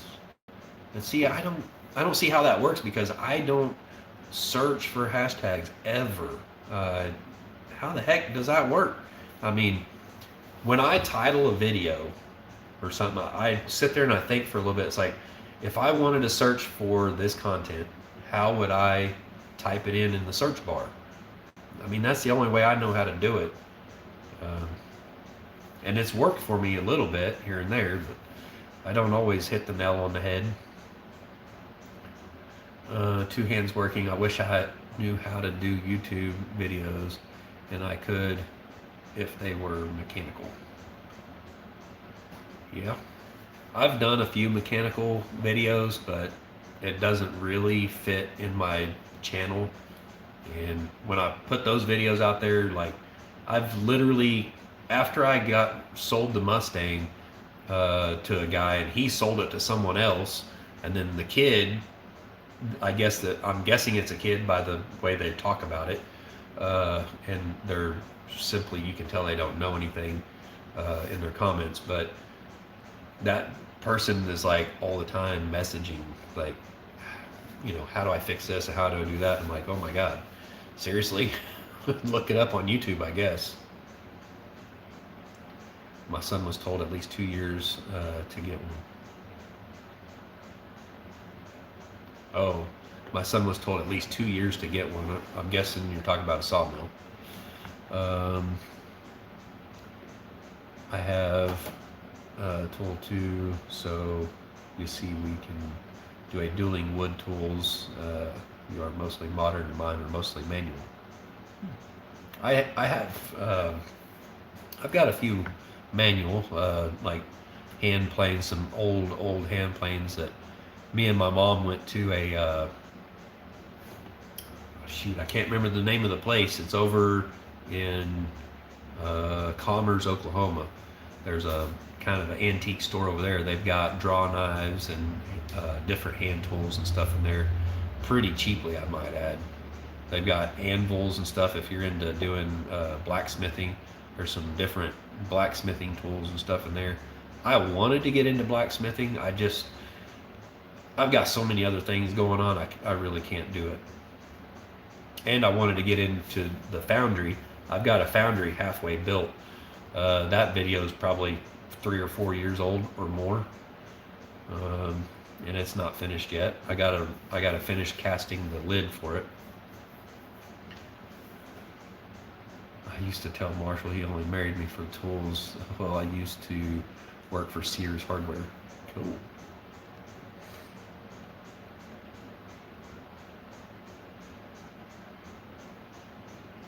I keep seeing like a flash of light over here behind me. I don't know what it is. Glad you are planning some trips for your future. Brenda Baker, gotta go get some housework done. Catch y'all later. Great live again, David. Thank you. See you later, Brenda. Trying to catch up on the chat here. When you type a subject in the search, it will find the hashtags. That's how it brings up the videos with what you're looking for. Okay. See, I thought like the hashtag was supposed to be like tagging somebody or something, like specifically. I don't know how the search engines really work, so guess I'm learning now. When you're finished with your house, I have cleaning here that you can come help me with. I think everybody's got that. It's it is a non-stop thing here. Like our beagle, Gracie, is not the healthiest. I don't know what it is or whatever, but man, she pees a lot. And so all day long, every day, if they're in the house, I'm going around mopping up after them. I'm like, holy crap, this is getting terrible. And so I just let them outside. I'm like, go outside and stay outside, you know?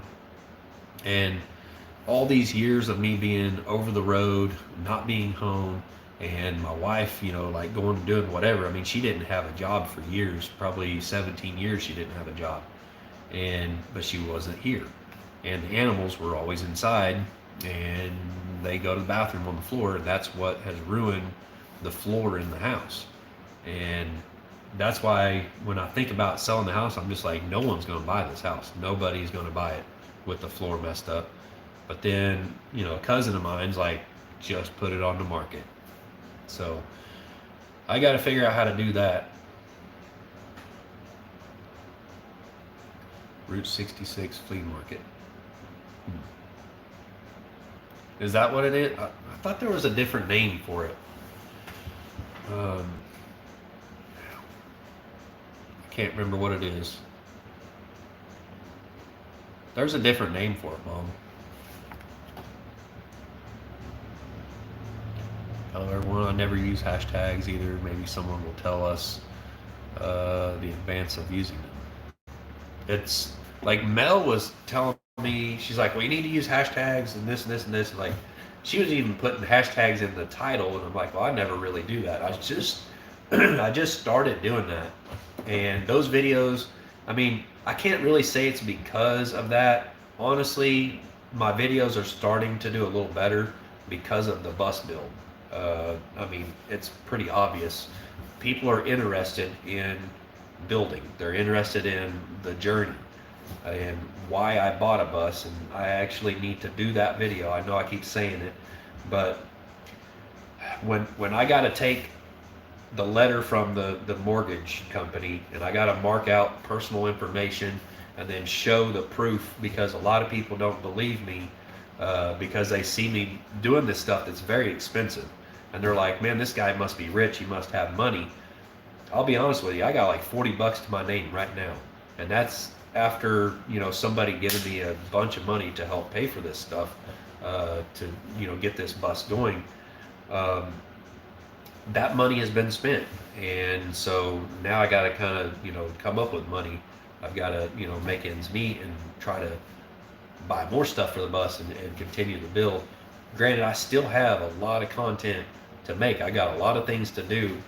I've got welding and stuff to do. I've got to extend the back bumper, get a deck built back there. I definitely need to get that done while I still have access to 220 volts to be able to use the welder and everything. Otherwise, I'm going to have to buy a pretty big generator to run my welder. So I definitely need to be getting that done. I need to get a ladder made for the back end of the bus so I can get up on the top. I need to get the brackets and stuff made for the rooftop deck. Man, I got a lot of stuff to do, but probably the next thing I need to do, now that I got the heater knocked out, I need to put another heater in here before next winter. I mean, this one is probably going to work for now.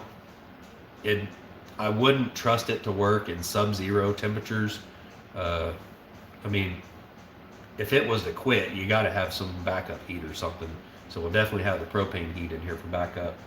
But the next major thing is getting things ready for the solar system to be installed. That way, whenever the money comes in or whatever to make this possible, then it's ready to be done.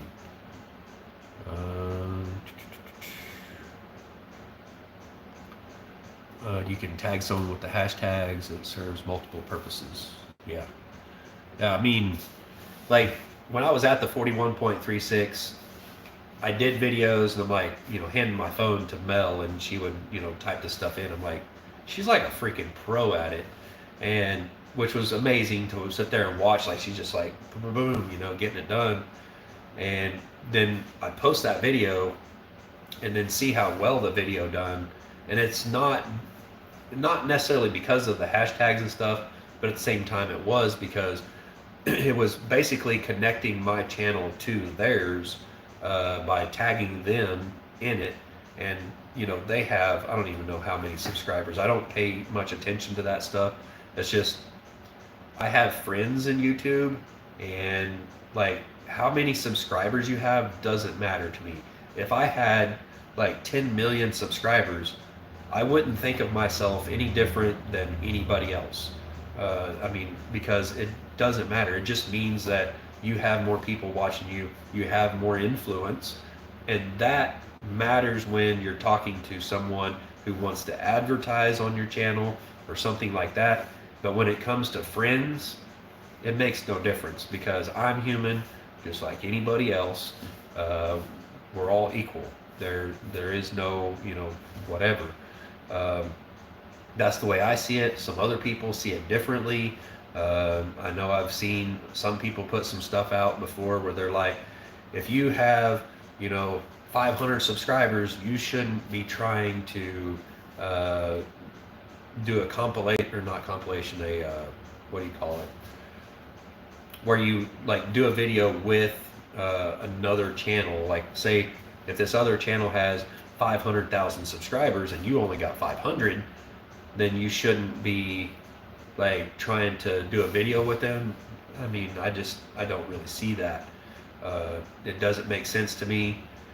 In a way it does. I understand why they would do that or whatever, but it doesn't make sense, and I'm not ever going to be like that. It doesn't matter if someone else's channel is super small and I'm a huge channel. If I like their content, if I like who they are or something, and I want to share them or do a video with them or something, I'm going to. If I don't like their content, if I'm like, no, I don't want to be connected with your channel, well, that's how I'm going to be, just straight up. But I don't let the subscriber count. Like when I went down there to Des the Hobo Travel Nurse to help her with a bus, I had no idea how many subscribers she had. No idea. I knew she had more than me, but what does that really matter? It's just a number.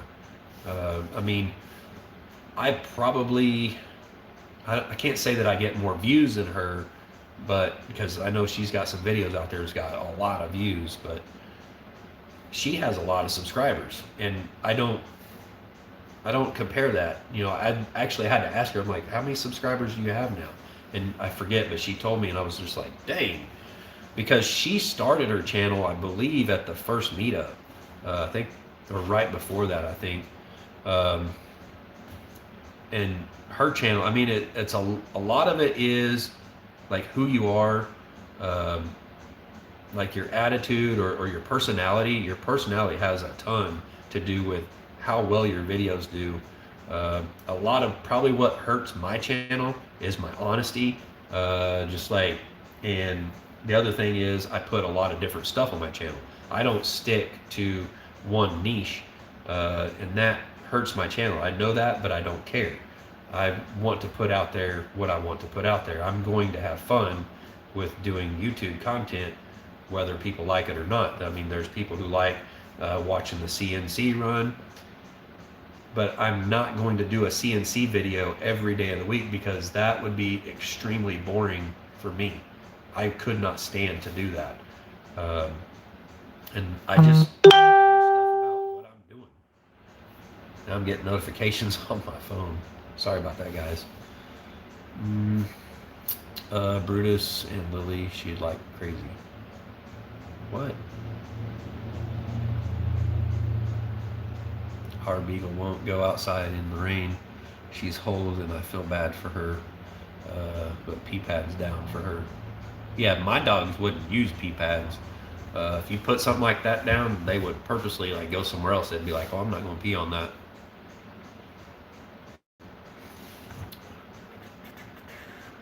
There's Simply Jan said, two hands working. There's tons of videos that can walk you through creating YouTube videos.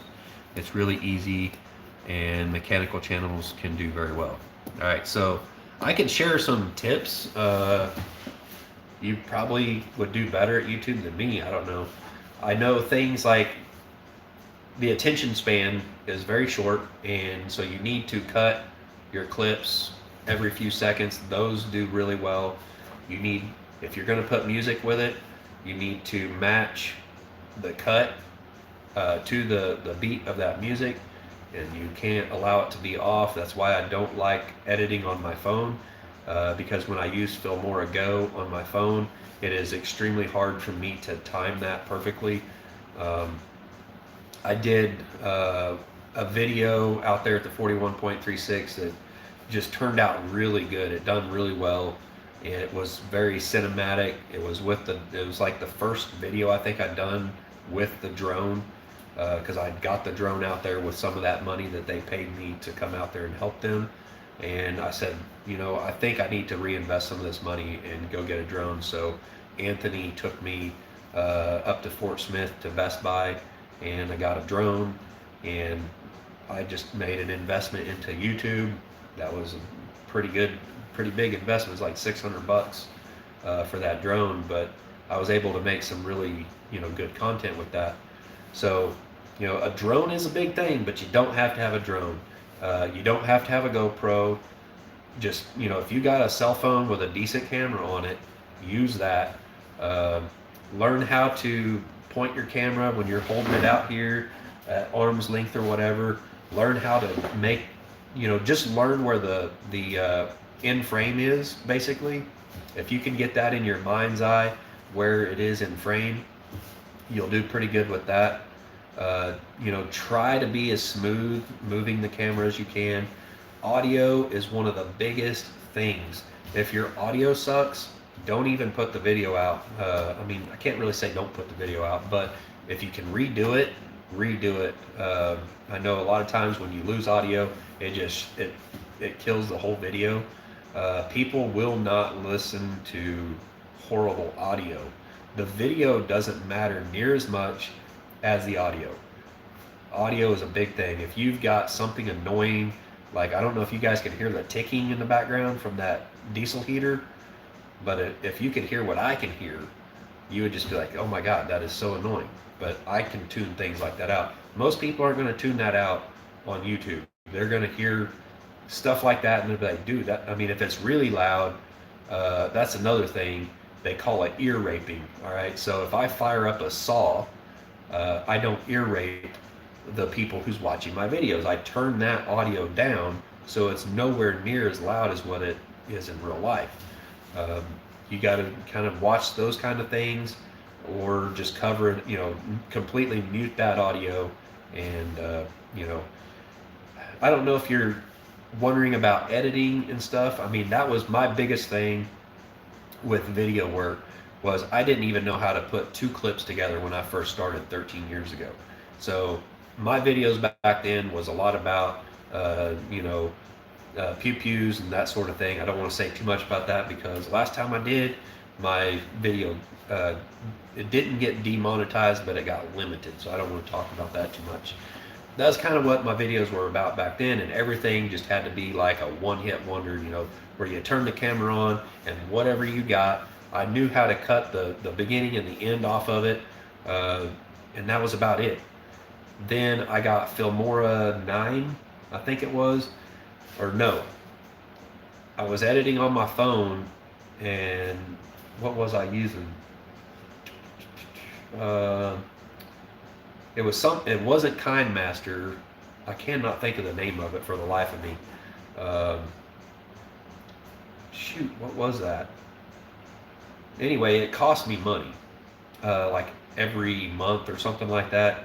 And I was looking for a way to get away from that. So I found Filmora 9, and I found that I could pay a one-time fee. And it's like pretty much the next best thing to the Adobe Premiere. And that's probably your biggest thing, is the learning curve of editing video and everything. But you know, and in doing mechanical stuff, you're probably going to want to edit to where you can kind of really get the camera down in there. That's where a GoPro is really going to come in handy, is so you can get that camera down in there.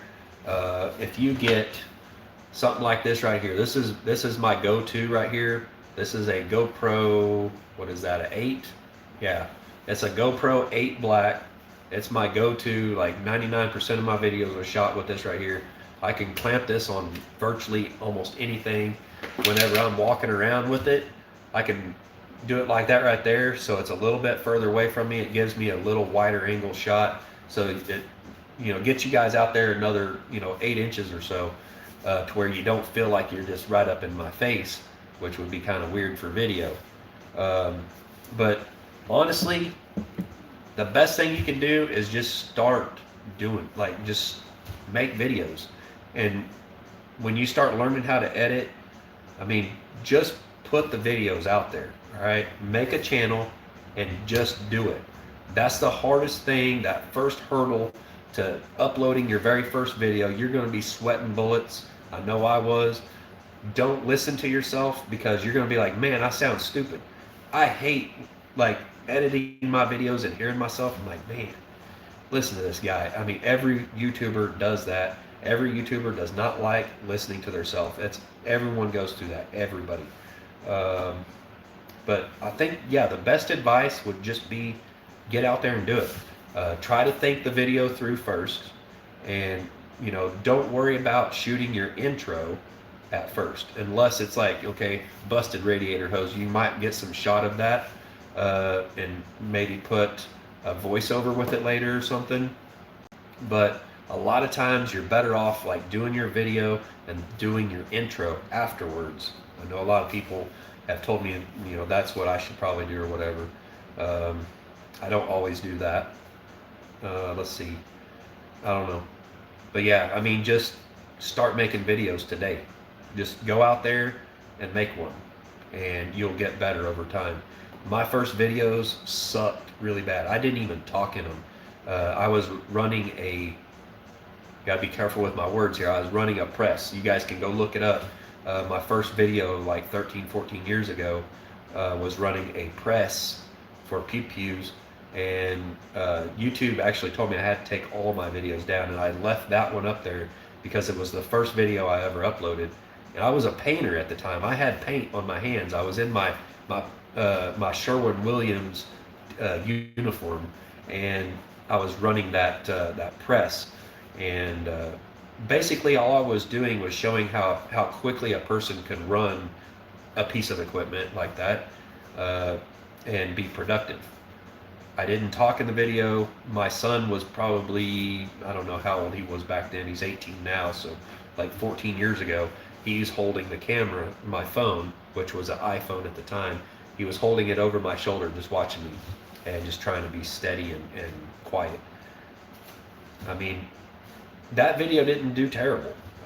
It actually was all right. You know, it's like 1,200 views or something, I think. It doesn't, I don't think, get views anymore. And that's kind of the thing, like, the views will eventually fall off on videos, and you can actually download them and re-upload them. That's another thing I might think about doing, like maybe start up another channel where I start re-uploading some of my content, just to make it more fresh, but on another channel, and see if I can get another channel monetized. And that, if you can do that, you can probably bring in some more money. Not that, I mean, it's not all about making money. That is part of it, because you need to try and recoup some of the money that you put into this. I mean, I put so much money into doing YouTube. You know, when I sold my semi truck, I had, what was it? I sold it for 30, paid 20, so I had like 10,000, and I used that money to buy steel to build my log arch trailer, and I got the sawmill. So that's all the money I had. That's why I got the sawmill I got, because that's all the money I had, and I used that to create content, and YouTube has paid me a little bit here and there. Back then, I was getting a check from YouTube about every 3 or 4 months. and that's, you don't get a check from YouTube until you've made at least $100. Uh, so that's kind of what I was making then, and right now I'm not making much more than that. So it's definitely not about the money. I'm hoping, I see where the Crockers is right now, and it's obvious that he makes good money. It's obvious. I don't know how much he makes, but it's obvious he makes good money. Otherwise, he wouldn't have been able to buy that property or the side by side, the Jeep, everything else. That stuff costs money, and he's always reinvesting in creating new content for you guys to watch, or us guys, I guess, because I'm a viewer too. I'm not just a YouTuber. I watch a lot of videos too. The Hitching Post. Yep, that's it, Mom. The Hitching Post in Commerce, Oklahoma. That's a great place to go get like old woodworking hand tools, and they've got anvils and stuff there, all that cool stuff. I'm probably way behind in the chat. Commerce, Oklahoma. Yep. I gotta turn this heater off. Hang on just a second. It's getting hot in here.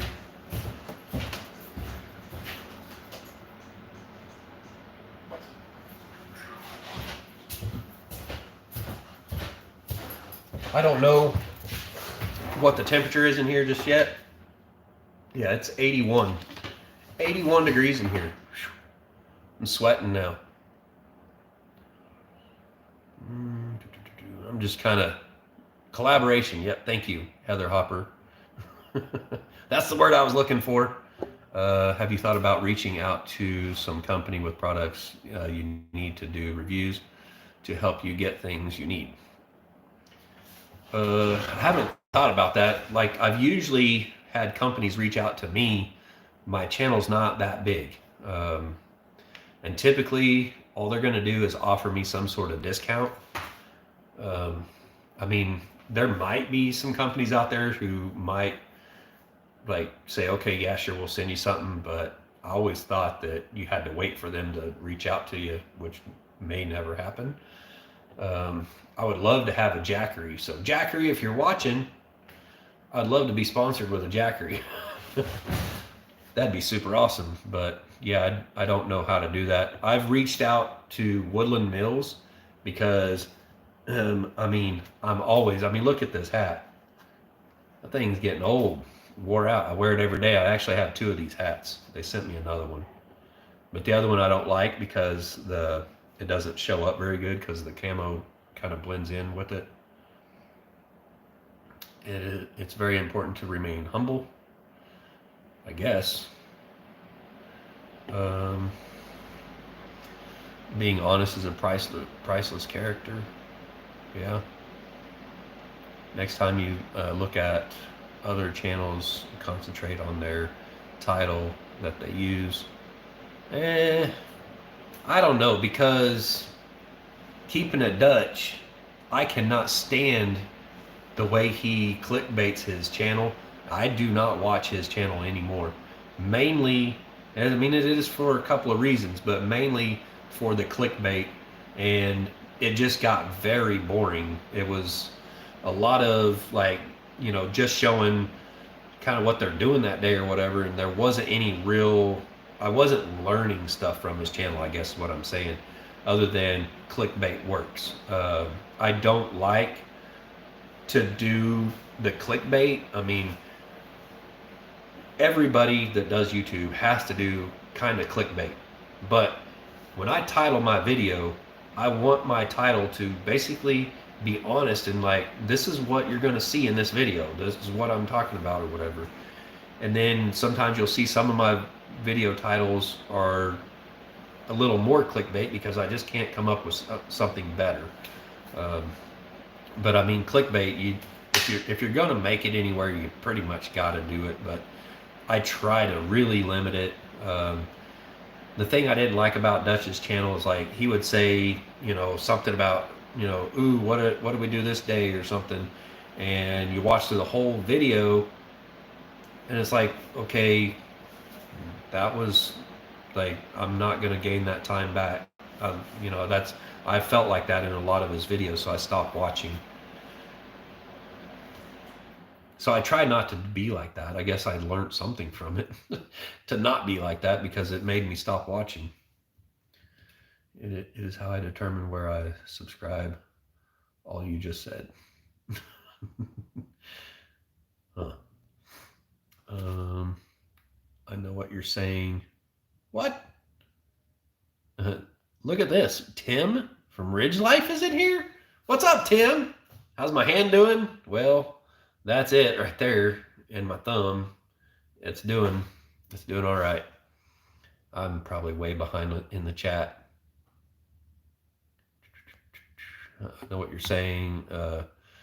What is, but I meant for him to see how they use hashtags to their advantage. Oh, okay, yeah. Yeah, I mean, I still struggle with it though. I mean, I see how Tim and Simple Life Reclaim and everyone else uses the hashtags and stuff, but for my content, I have to look it up. Like, okay, what's the best hashtags to use for this or whatever? And I struggle with that. Ridge Life said I use Filmora Lifetime, love it. Yeah, I've got the Lifetime plan for Filmora, but I haven't upgraded. I downloaded the upgrade for Filmora 10 and I installed it, but it didn't take. So it still says it's Filmora 9. I don't know, but I'm fine with it. It works for me. I probably need to get it upgraded. I need to upgrade my laptop because I got a cheap Walmart laptop and it was set up for gaming. And then I had to go into, I can't remember the graphics card, but I had to go to that company and download some settings or whatever and then put that in there. And then it started working to where I could actually edit video. So, I mean, you don't have to have the best laptop or whatever in the world to do editing. It just really helps for it to kind of speed things up. Mine is super slow at rendering and all this stuff. Like, and sometimes I've had, you know, videos that were hours long and I'm, you know, condensing them down and I would go through hours of work into the video and then lose everything because the computer just like messed up big time. Ridge Life said, yes, just make videos. Exactly. That's the best advice. Just start making videos and you will learn as you go. I mean, if you don't start, you never will. I mean, there's no way for me to say, okay, this is how you need to do your videos because for one, you need to be different than me. You need to try and stand out from me or anybody else. You need to be yourself and just make videos. And I'm telling you, a lot of it actually has to do with your personality. It's not all about your content. A lot of it is your personality. If you're, you know, funny or fun to be around. I mean, Tim, the dude is super fun to be around. He's very, very personable. And that alone right there helps his channel out a lot. He helps out a lot of other people. Just his nature and everything and what he does, you know, helps his channel out. So there's things like that. There's a lot to YouTube. It's not just videography or anything like that. Like, let's say if somebody had the editing ability of Jason Crocker, but they don't have the connection with people. If he didn't have that, his channel wouldn't do very good. I mean, yeah, he would still have subscribers because of, you know, his video being, you know, editing being good, but the personality is a huge part of it. So kind of focus on that too. Hold your camera horizontally if you're using your phone too. Exactly. Like right now, I'm using my rear-facing camera, the one that's on the screen side. It's nowhere near as good as the camera on the back side. Now, some newer phones might be a little different. I'm using a Samsung S10 right now, which has pretty good cameras on it. I'm always using the ultra-wide angle lens on it. The other thing is looking at the camera. Don't look at the screen like I'm doing right now. You want to look at the camera so it looks like I'm looking at you and talking to you. Right now I'm having to read the chat. So one thing that could help you is maybe put a little sticker dot or something up there by your camera so you know where it's at, and just look at that. Hit them thumbs up. Hit the thumbs up. Uh, don't believe I have seen that video. Oh, you're talking probably about my first video. It's out there. That was 13, 14 years ago when I uploaded my first video. It's taken me a long time. And there's people that started channels literally like 3 or 4 months ago, and they're like at 11,000 subscribers now. And they've got more videos out than me. Off the Wall Prepper has 400 and some videos and only started a few months ago. Crazy how much work they've put into it. It's not just him, it's Ozark or Dragonfly's Ozark Homestead helping out with a lot of that too. Two hands working. I have a GoPro Hero 7 Black I have never used. I'm not a mechanic, but I am a mechanical type person. I'm not good at computers or digital stuff. Give me a wrench, hammer, saw, or something of the like. Hey, I'm a lot like that. I totally get it. My brother Terrence, that's on here, he's had a YouTube channel for a while. He was actually monetized long before me. I don't think he is anymore because they changed the rules and stuff, and he just kind of gave up on it. But he did a lot of his videos were on camera stuff, different things like that, and his videos done pretty good. I haven't even went and checked out his channel in a while, but last time he was on here, I didn't even know he still had a channel. Kathy in Ohio, but he has lost a bunch of subs. I don't know who you're talking about who lost a bunch of subs. Those are Arizona temps, 87. I can send you Sub-Zero temps and wind chills if you want them. Nope, to clickbait. Billy in North Carolina. Hello, Mr. Dave. Hey, there's Bushcraft family. Hey, what's up? I seen your video on the giveaway. I didn't comment, but I did see your video on the giveaway. That's some cool stuff you're giving away.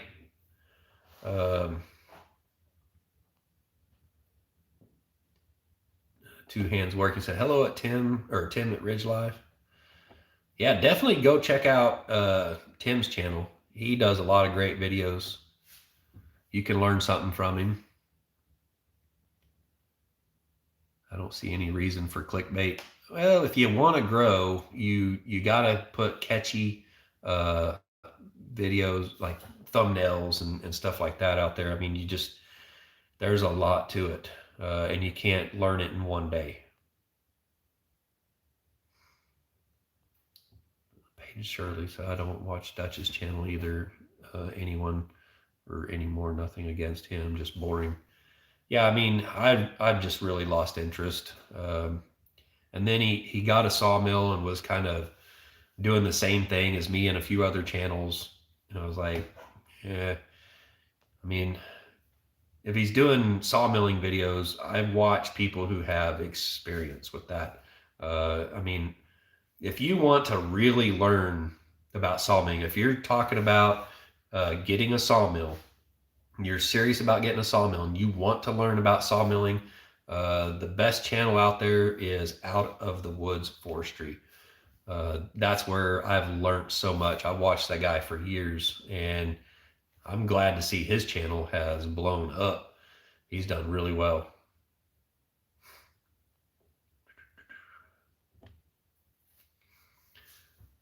Kathy in Ohio said, LOL, Tim, been here for a while.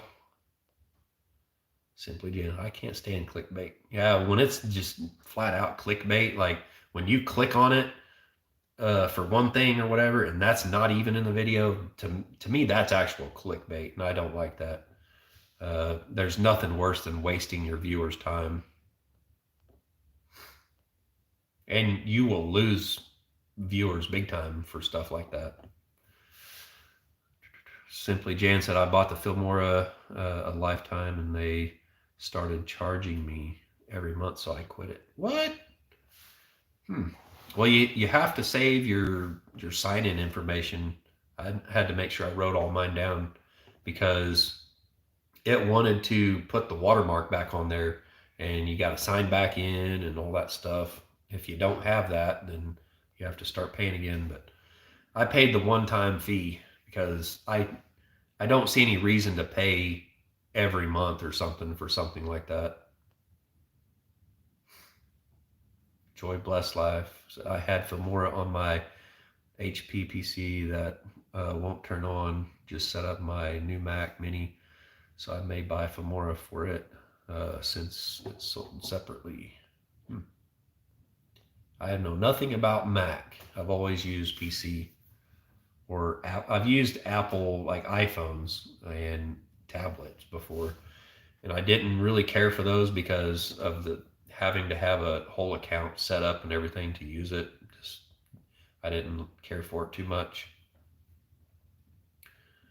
What video editor do you use? I use Filmora 9, which if you got it now, I think it'd be Filmora 10, and you can pay a one-time fee for it.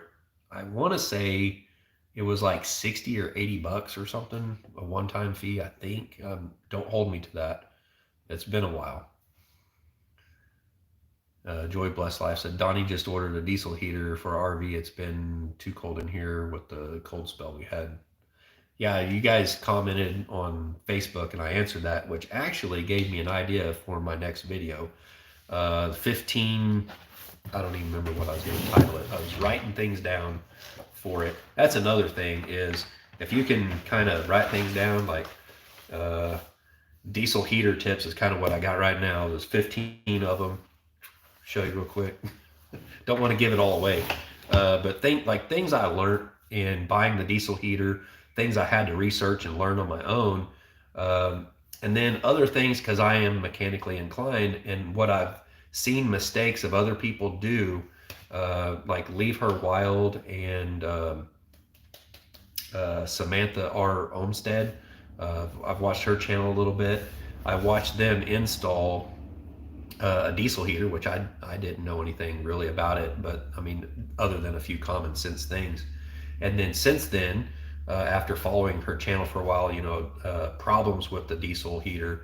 And one thing I see a lot of people do, and I'll go ahead and give you guys this one, and it's like the number one, is the bulkhead fitting. You have to actually drill a hole in your tank because you got to decide how it's going in your vehicle and where to put the bulkhead fitting in your diesel fuel tank. And I see a lot of people put it on the bottom side. That's not a good practice. You actually want to put it on the bottom portion in the side of it to where you have a gap about like this, to where all the sludge or debris or water can settle to the bottom, so you don't get that water and stuff into your fuel line, into your heater, causing it to not work. So you guys asking me questions on Facebook led me to my next video, which I was actually sitting here before this live. I had forgot that it was Monday. I was supposed to go live at 10 a.m. I was literally sitting right here in the bus, writing this stuff down and just kind of thinking it through and everything. And I was like, oh man, it's Monday. I was supposed to do a live this morning. So I was like way late. And now I'm like, I've been on here almost 3 hours now. But there's a lot of people popping in here. So, and there's still 21 of you in here, 60 thumbs up. So it's been fun for sure. And I'm answering questions this time. So it's fine. YouTube is a rough place for sure. It is. It's rough. You'll make it or you won't. I mean, eventually you'll make it. I mean, 13, 14 years of doing YouTube, and granted, I wasn't serious about it until like the last 2 or 3 years. So I just, in the last 3 years, started getting more serious about it. And then I went to the meetup, and that blew my channel up. Not that my channel's huge or anything by any means, but we're not far away from 3,000 subscribers, which I never in my wildest dreams thought I would be anywhere close to that. I had actually just started thinking, well, I guess I'm just doing this for fun because I'm never going to get monetized. And I figured every time I get close, YouTube is just going to up the rules, make it harder. And I didn't think I'd ever get to where I'm at now. And so a little history. Um, I went to the first meetup, and I did some just quick video. Use my phone. I'm telling you, just make videos. I use the camera, my phone, and you guys will see it in other people's videos where Jason Crocker was getting his haircut. I had my Canon 80D set up there recording. I had my cell phone up there recording so I could maybe get some different shots. The only thing I uploaded was straight from my phone from that church right there at the meetup. And that video done pretty good. It brought in a ton of subscribers. It didn't get a whole lot of views. I mean, it got a lot, but it brought in a ton of subscribers. It put my channel, like connected it with all these other bigger channels and put me out there. And so that made my channel grow pretty substantially. I was at sitting 600 and something subs, and it got me up to 900 or so, a little over 900. And since I met Tim at Ridge Life, I started watching his channel and discovered he had his Watch and Grow. And so I was just going in there and finding more channels and subscribing to people and all this stuff. And one day he featured my channel, and that is what actually got me monetized. It got me over that 1,000 subscribers. And I tell you what, that feeling right there, I mean, your first 50 subscribers are like, hey, this is more than just my family on here. That's pretty cool. And then you hit like, say, 500, and you're like, wow, this could be something. And then you hit 1,000, and it just kind of sets you back. You're like, dang, I never dreamed I'd be here.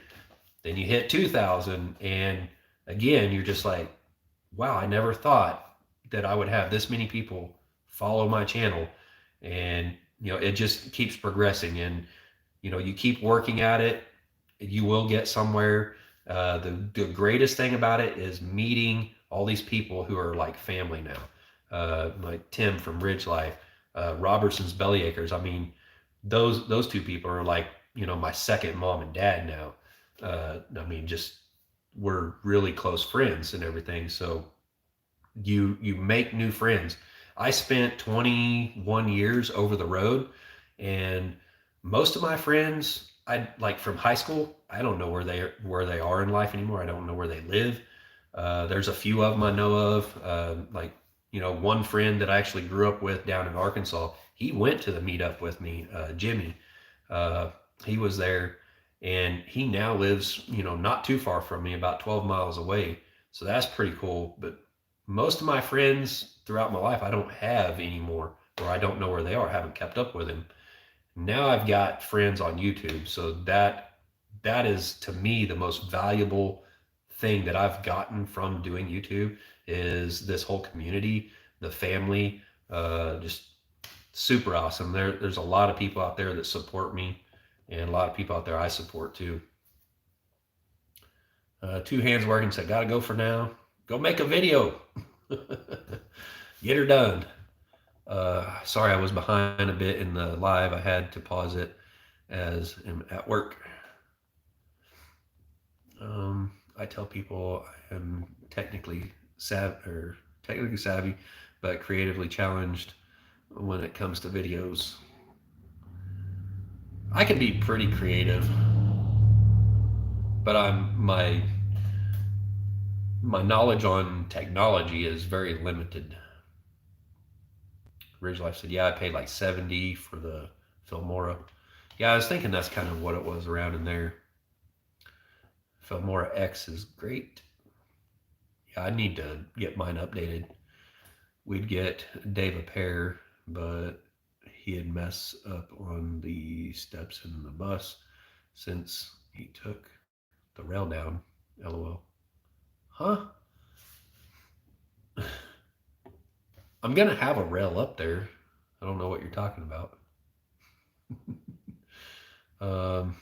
You going to the Oki Expo in March? I don't know. Maybe. I struggle with that. You know what I'm talking about. Ridge Life. Boom. Yes, 5K was mind blowing. Now working towards 10K. So fun. Yeah, I think Dez is like over 10K now. When she told me that, I was like, dang, really? I mean, and when you look at a channel like that, you're like, okay, what's the difference?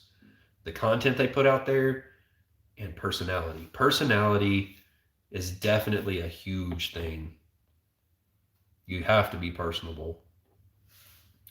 What is this? I reached the bottom of the chat. Holy smokes. Hi, Donnie. Uh, Donnie Wheeler's in here. Storyteller Donnie Wheeler's in here. YouTube is a community. Yes, it is. It's very much a community. Um, I love being connected with all these other channels and stuff in this community, all of the viewers also.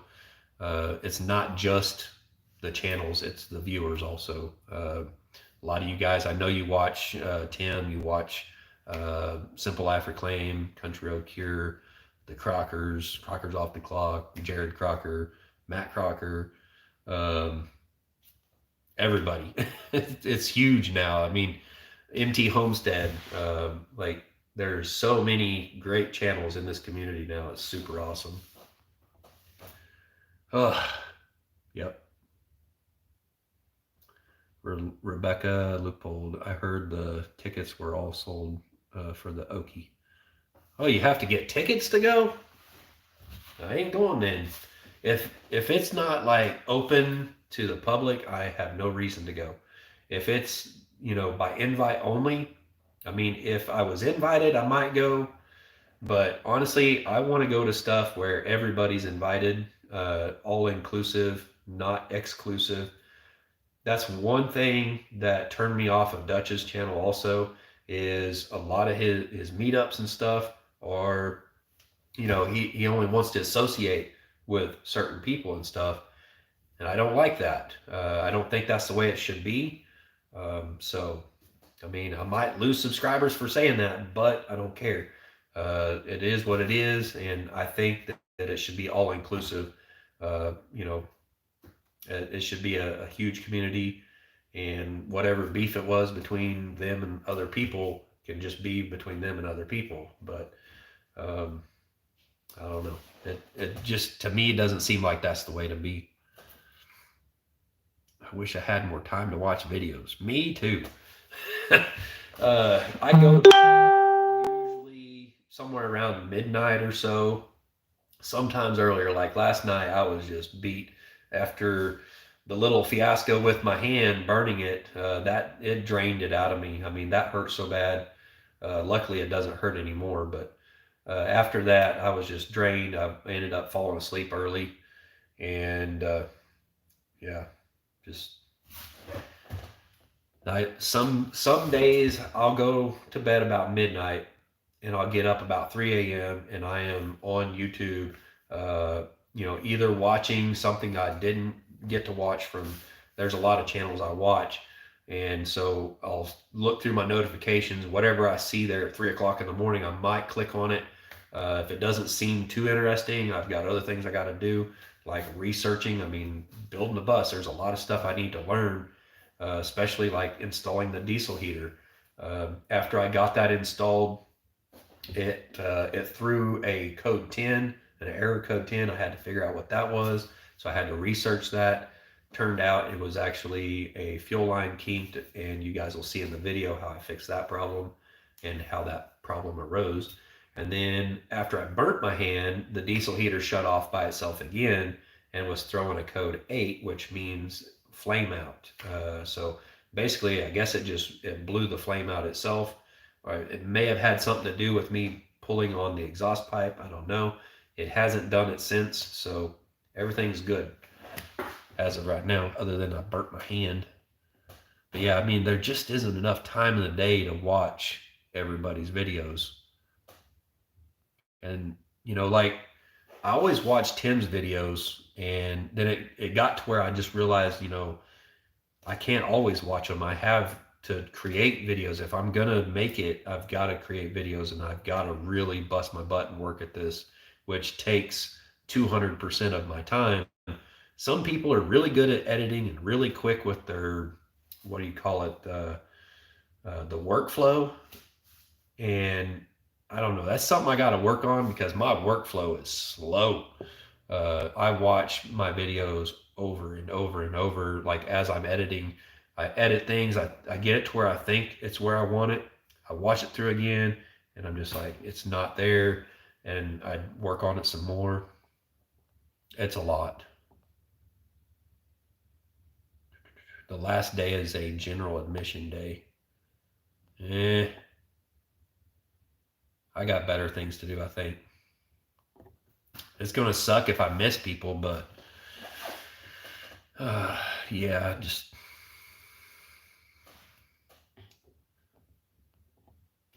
I forget the how that saying goes, but kind of like run with the people who brought you up kind of thing, you know. I know there's probably going to be some others there, like Tim probably will be there, and Jan's probably going to be there. Yeah.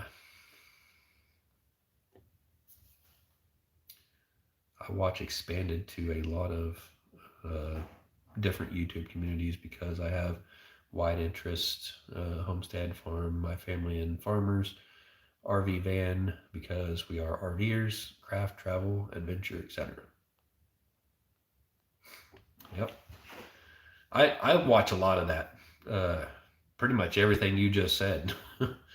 um, Got to go to bus stop. Hopefully, still on when I get back.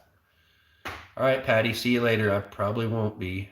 Um, Simply Jan. So I must go now.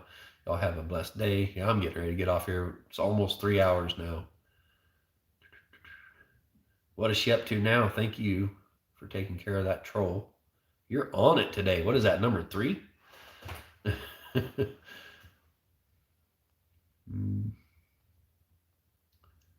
Everyone said bye, Jan. Thanks, Jan.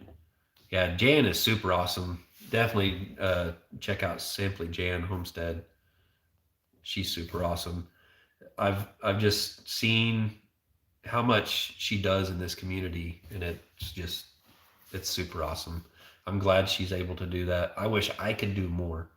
Um, Unfortunately, if I was making a bunch of money on YouTube, I probably wouldn't have much money because I would, just be doing what I do. They say that, money only uh, magnifies who you are. And if I had millions of dollars, I would not be spending it all on myself. I would be out there helping out other people. That's the thing I struggle with the most is like somebody help me out financially, like big time. And, I feel obligated to spend that money in a certain way because it's meant for helping build the bus and everything to help me and my family. And at the same time, I see others struggling, and I'm just like, man, that is a struggle for me because the way I feel is like, I wish I could just like take that money and do for others with that. But in a sense, I am because what I'm going to do with this bus when it's done, I'm going to use it for travel. And instead of me having to spend money on a motel to say, go help another channel or something, I can, find a place to park the bus. And that's going to really lower my expenses of travel. And it would enable me to do more. So in a sense, spending the money the way I am is going to eventually help others in the long run.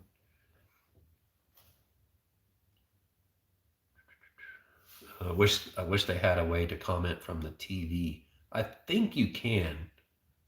It's just not easy. Well, it's been a long time since I've even turned my TV on, but I want to say that I've commented before from my TV. The problem is like that using that remote, especially with my TV, you hit the button 6 times and it moves once.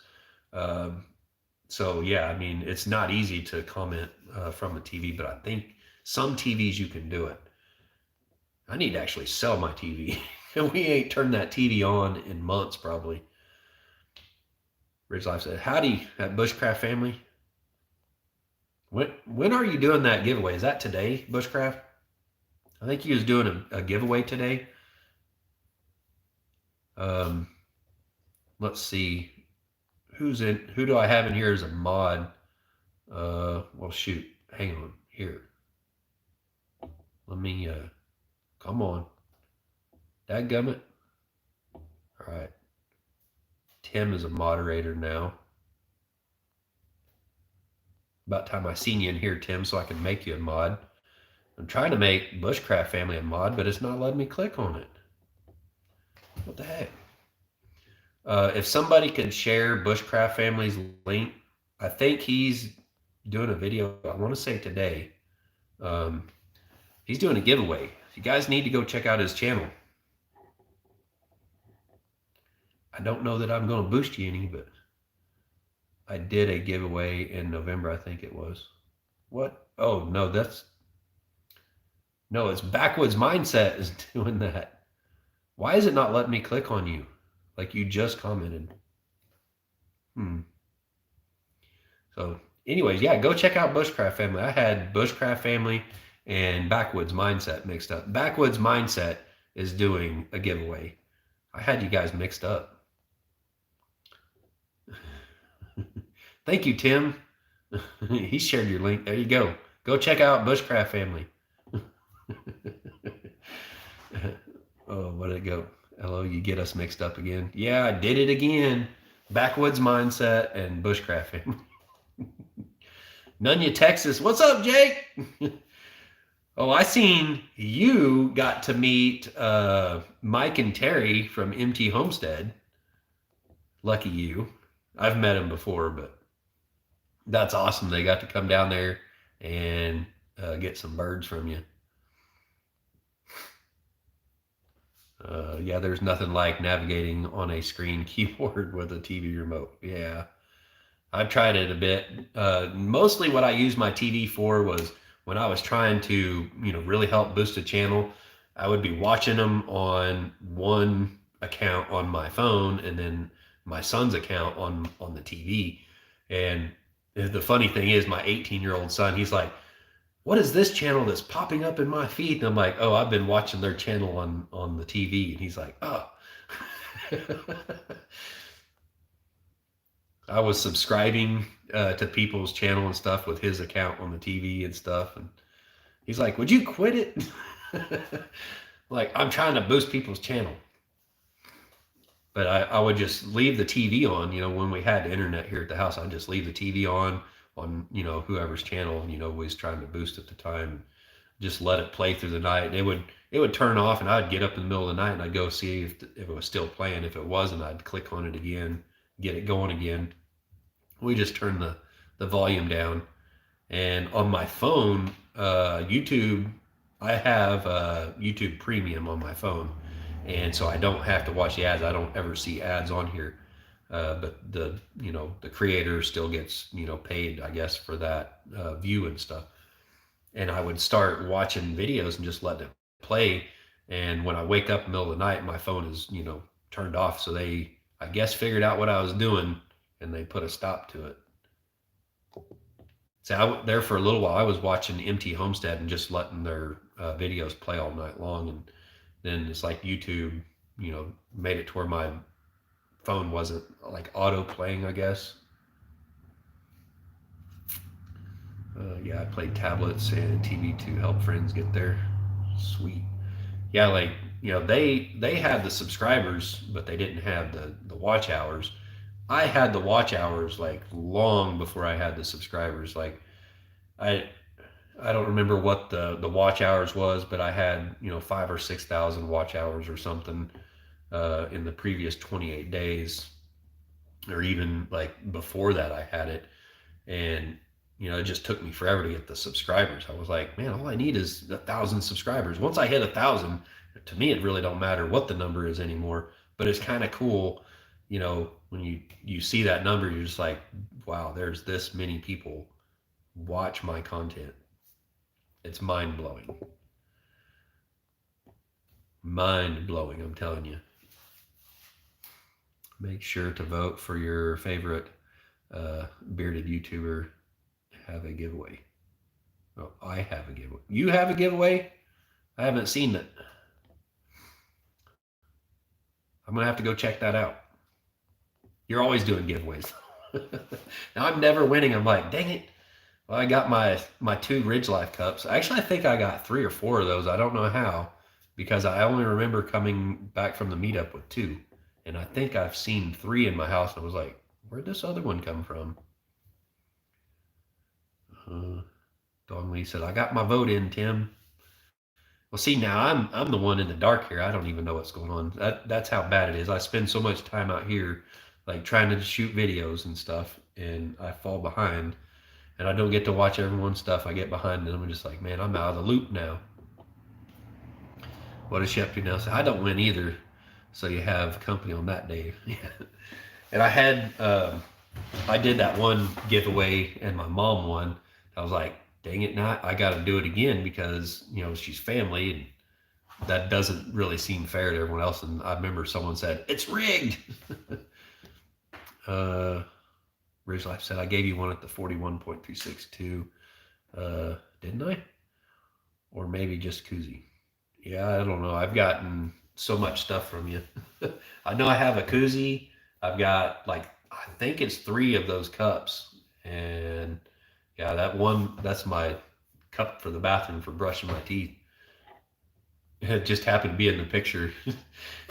I posted a picture of my burnt hand when I was in there in the bathroom. I couldn't hardly take my hand out from underneath the water. It hurt so bad. I was like, man, I've burnt my hand before, and I've never had it hurt this bad before. How to vote, Tim? Bushcraft said, I've got 2 Ridge Life t-shirts. Let's see, Bushcraft. I'm trying to get your channel straight. Are you did the, or no? I think that was Nunya, Texas on the back 20. It was either you or Bushcraft did the video of the old military tanker truck. Was that you? Tim said, I put a video, excuse me, I put a video out today. Just say name and channel on that video comments. That's how you enter to win, Mom. You go to his video he put out today, and you will comment down below your name and your channel. She doesn't have a channel, really. I mean, technically you do have a channel, I guess. She hasn't put any videos out. It's like one day she told me, she said, I'm not making any YouTube videos. I just want you to know that. I'm like, okay.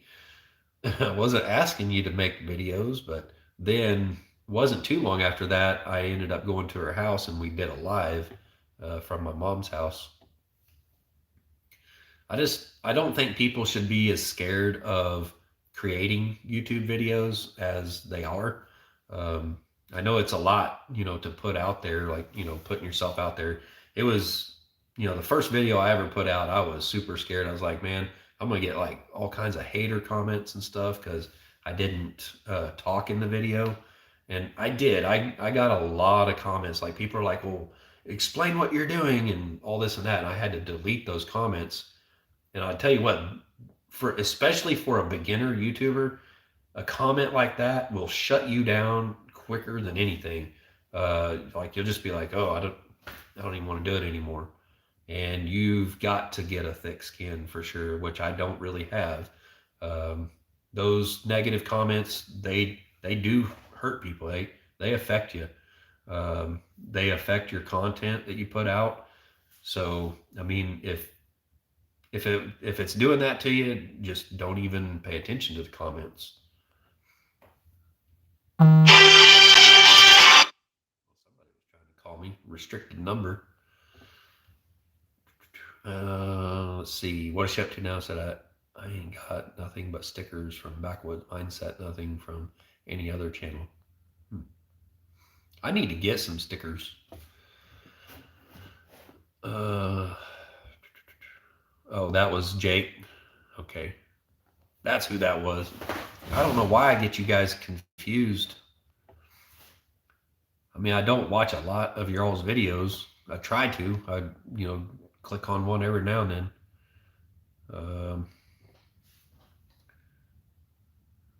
We'll need your channel. It's not showing up. I don't know. Ridge Life said, name and channel of bearded YouTuber you like. Well, that puts me out because I'm not bearded. So you got Tim or Bushcraft Family. I think you got a beard, right? Backwoods Mindset, Country Road Cure.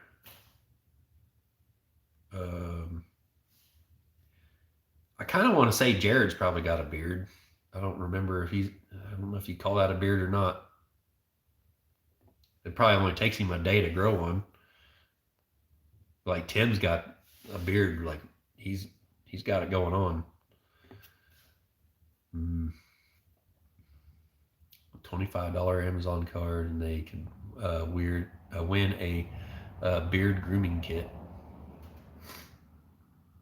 You should name that video Self-Branding Dave. I'm a little reluctant to even review that footage, but I will put it out there. Because I already put it out there and I burnt my hand. I was like, okay, I'm going to post a picture so everyone knows this happened and they're going to be expecting a video. So it's going to be coming out. There's going to be some beeping for sure because, I couldn't hold back. It just boom like that. And oh man, I was lit up. Not your channel, the channel of the YouTuber with a beard, like at Betty England. Well, she don't have a beard. But like what he's saying is put the name of your favorite bearded YouTuber, their channel. Like, let's say if it's Tim at Ridge Life, you could put that in there. Or if it's Country Road Cure, Anthony's got a beard. Or Simple Life Reclaim. Yeah.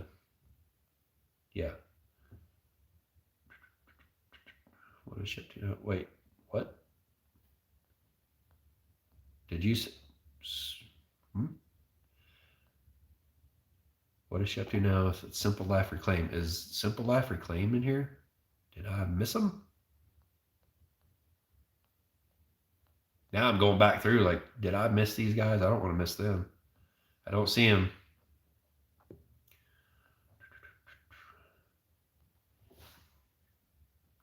Yeah, you just go comment the name of your favorite bearded YouTuber channel.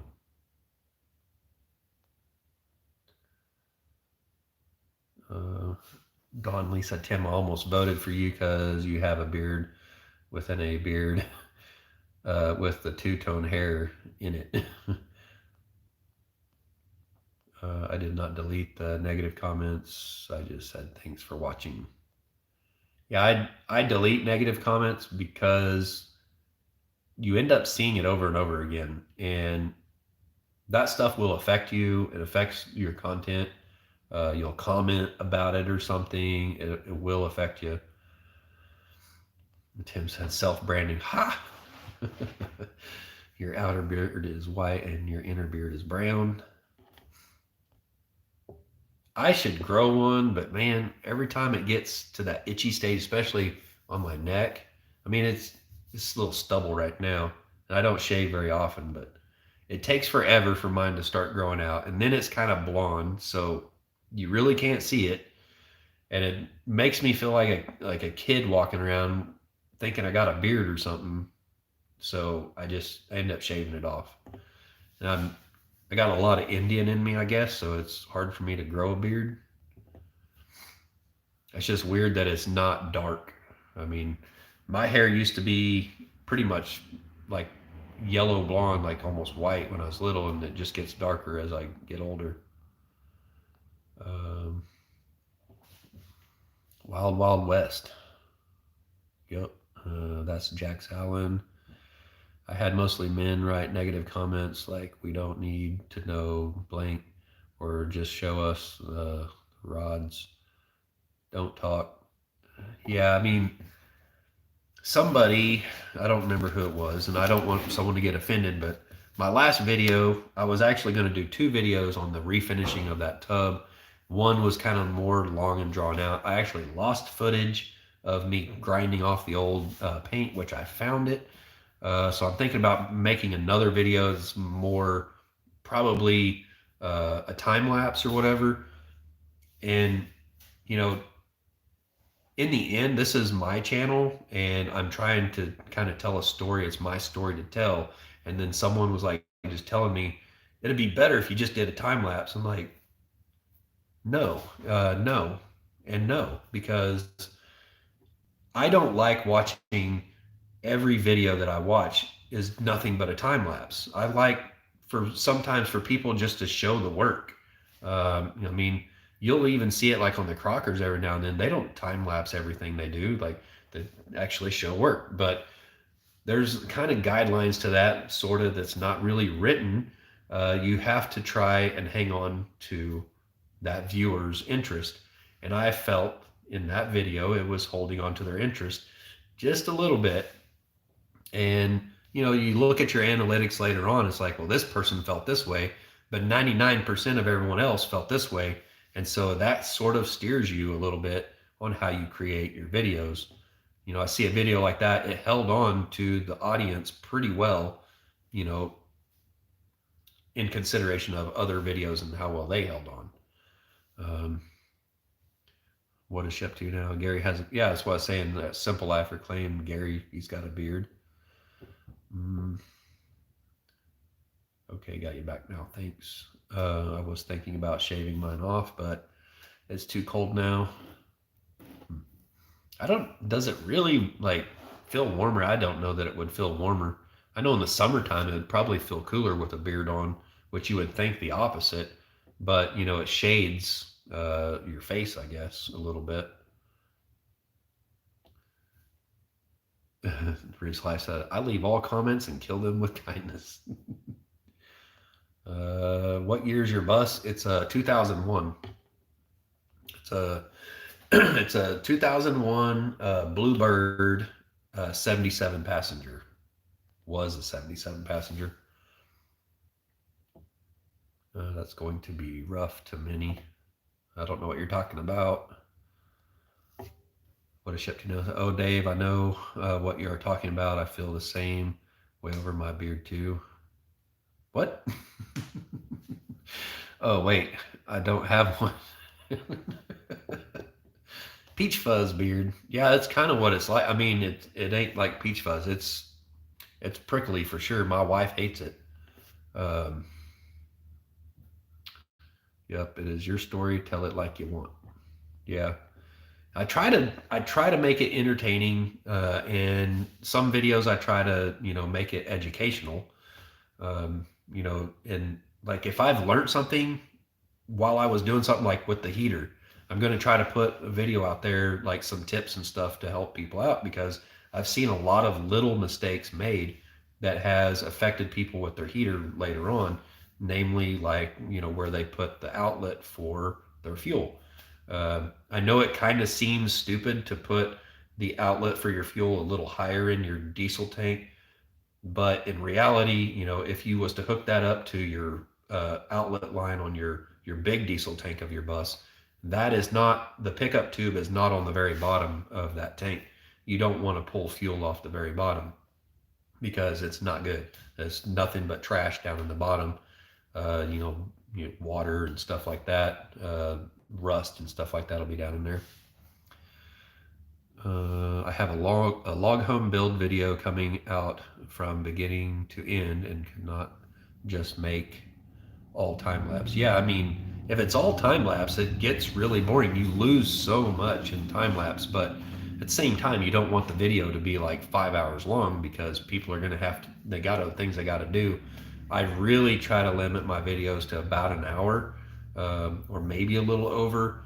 And I've actually had a lot of people comment that they liked my longer videos because they like to sit down to eat dinner. Maybe they don't have someone else to eat dinner with, and they want to sit down to dinner and they don't want to be clicking that remote or clicking on their phone to be able to, I don't know why the school bus is here. My daughter didn't go to school today. She's with my mom, or with my wife. Dang it.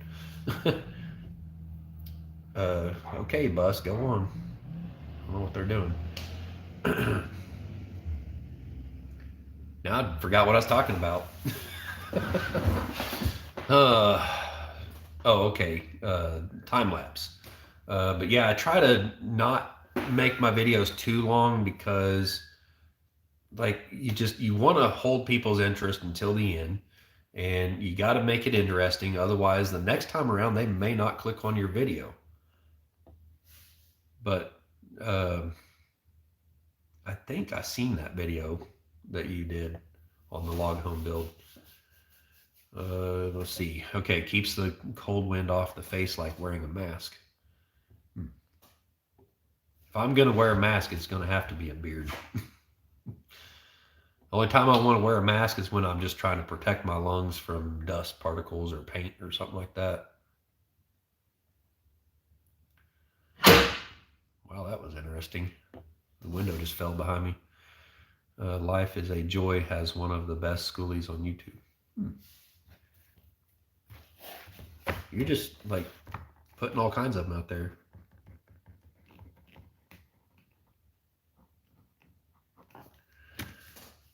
Y'all go check them out. Life is a Joy.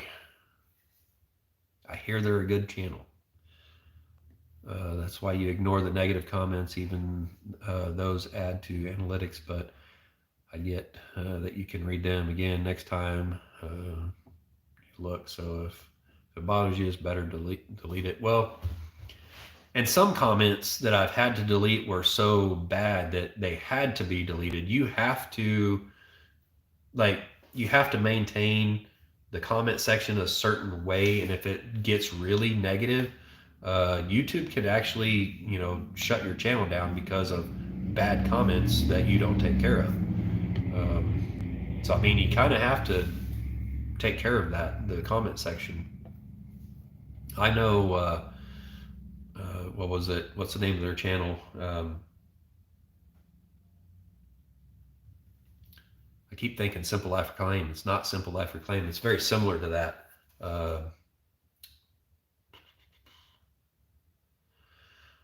Pure Living for Life. They were kind of a bigger channel that I supported years ago, and they stopped uploading videos. And a person that I don't watch anymore, remember I said there was another reason I don't watch his channel, is because that's how he got to be a big channel, was actually bashing Pure Living for Life. And then he done someone else dirty. He done some stuff to the Crockers that was not right. So I've seen him do stuff that was just terrible, and that's the main reason I don't watch anymore. Plus, it just got boring. Bushcraft family said, "Okay, I got to run. Everyone, have a great day." I should have already jumped off here a while back. Too much fun. That log home is awesome, Tim. Can I be your mom? I'd be happy to adopt you. Don Lee.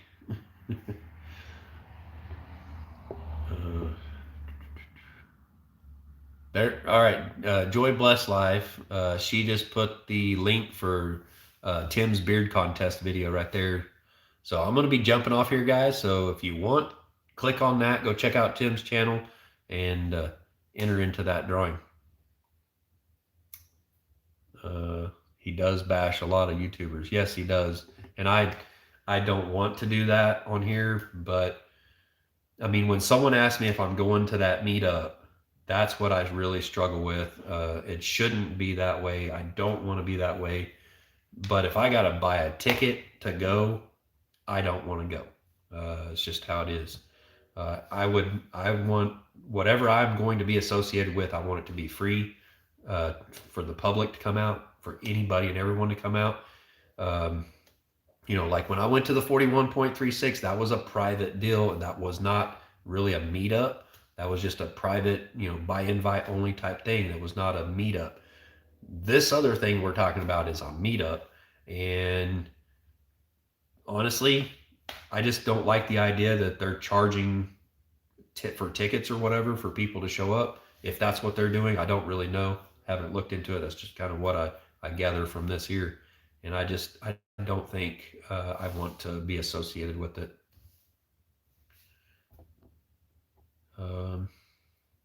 Tim said, thanks. Have a great day. All right, Tim. We'll see you later. I'm going to be jumping out here. I'm going to go check out that video of Tim's. So, guys, we'll see you next time. Thank you so much for watching me. 3 and almost a half hours now. Super awesome. Thank you so much for tuning in. We'll see you Friday night, 7 p.m. That'll be my next live. Bye.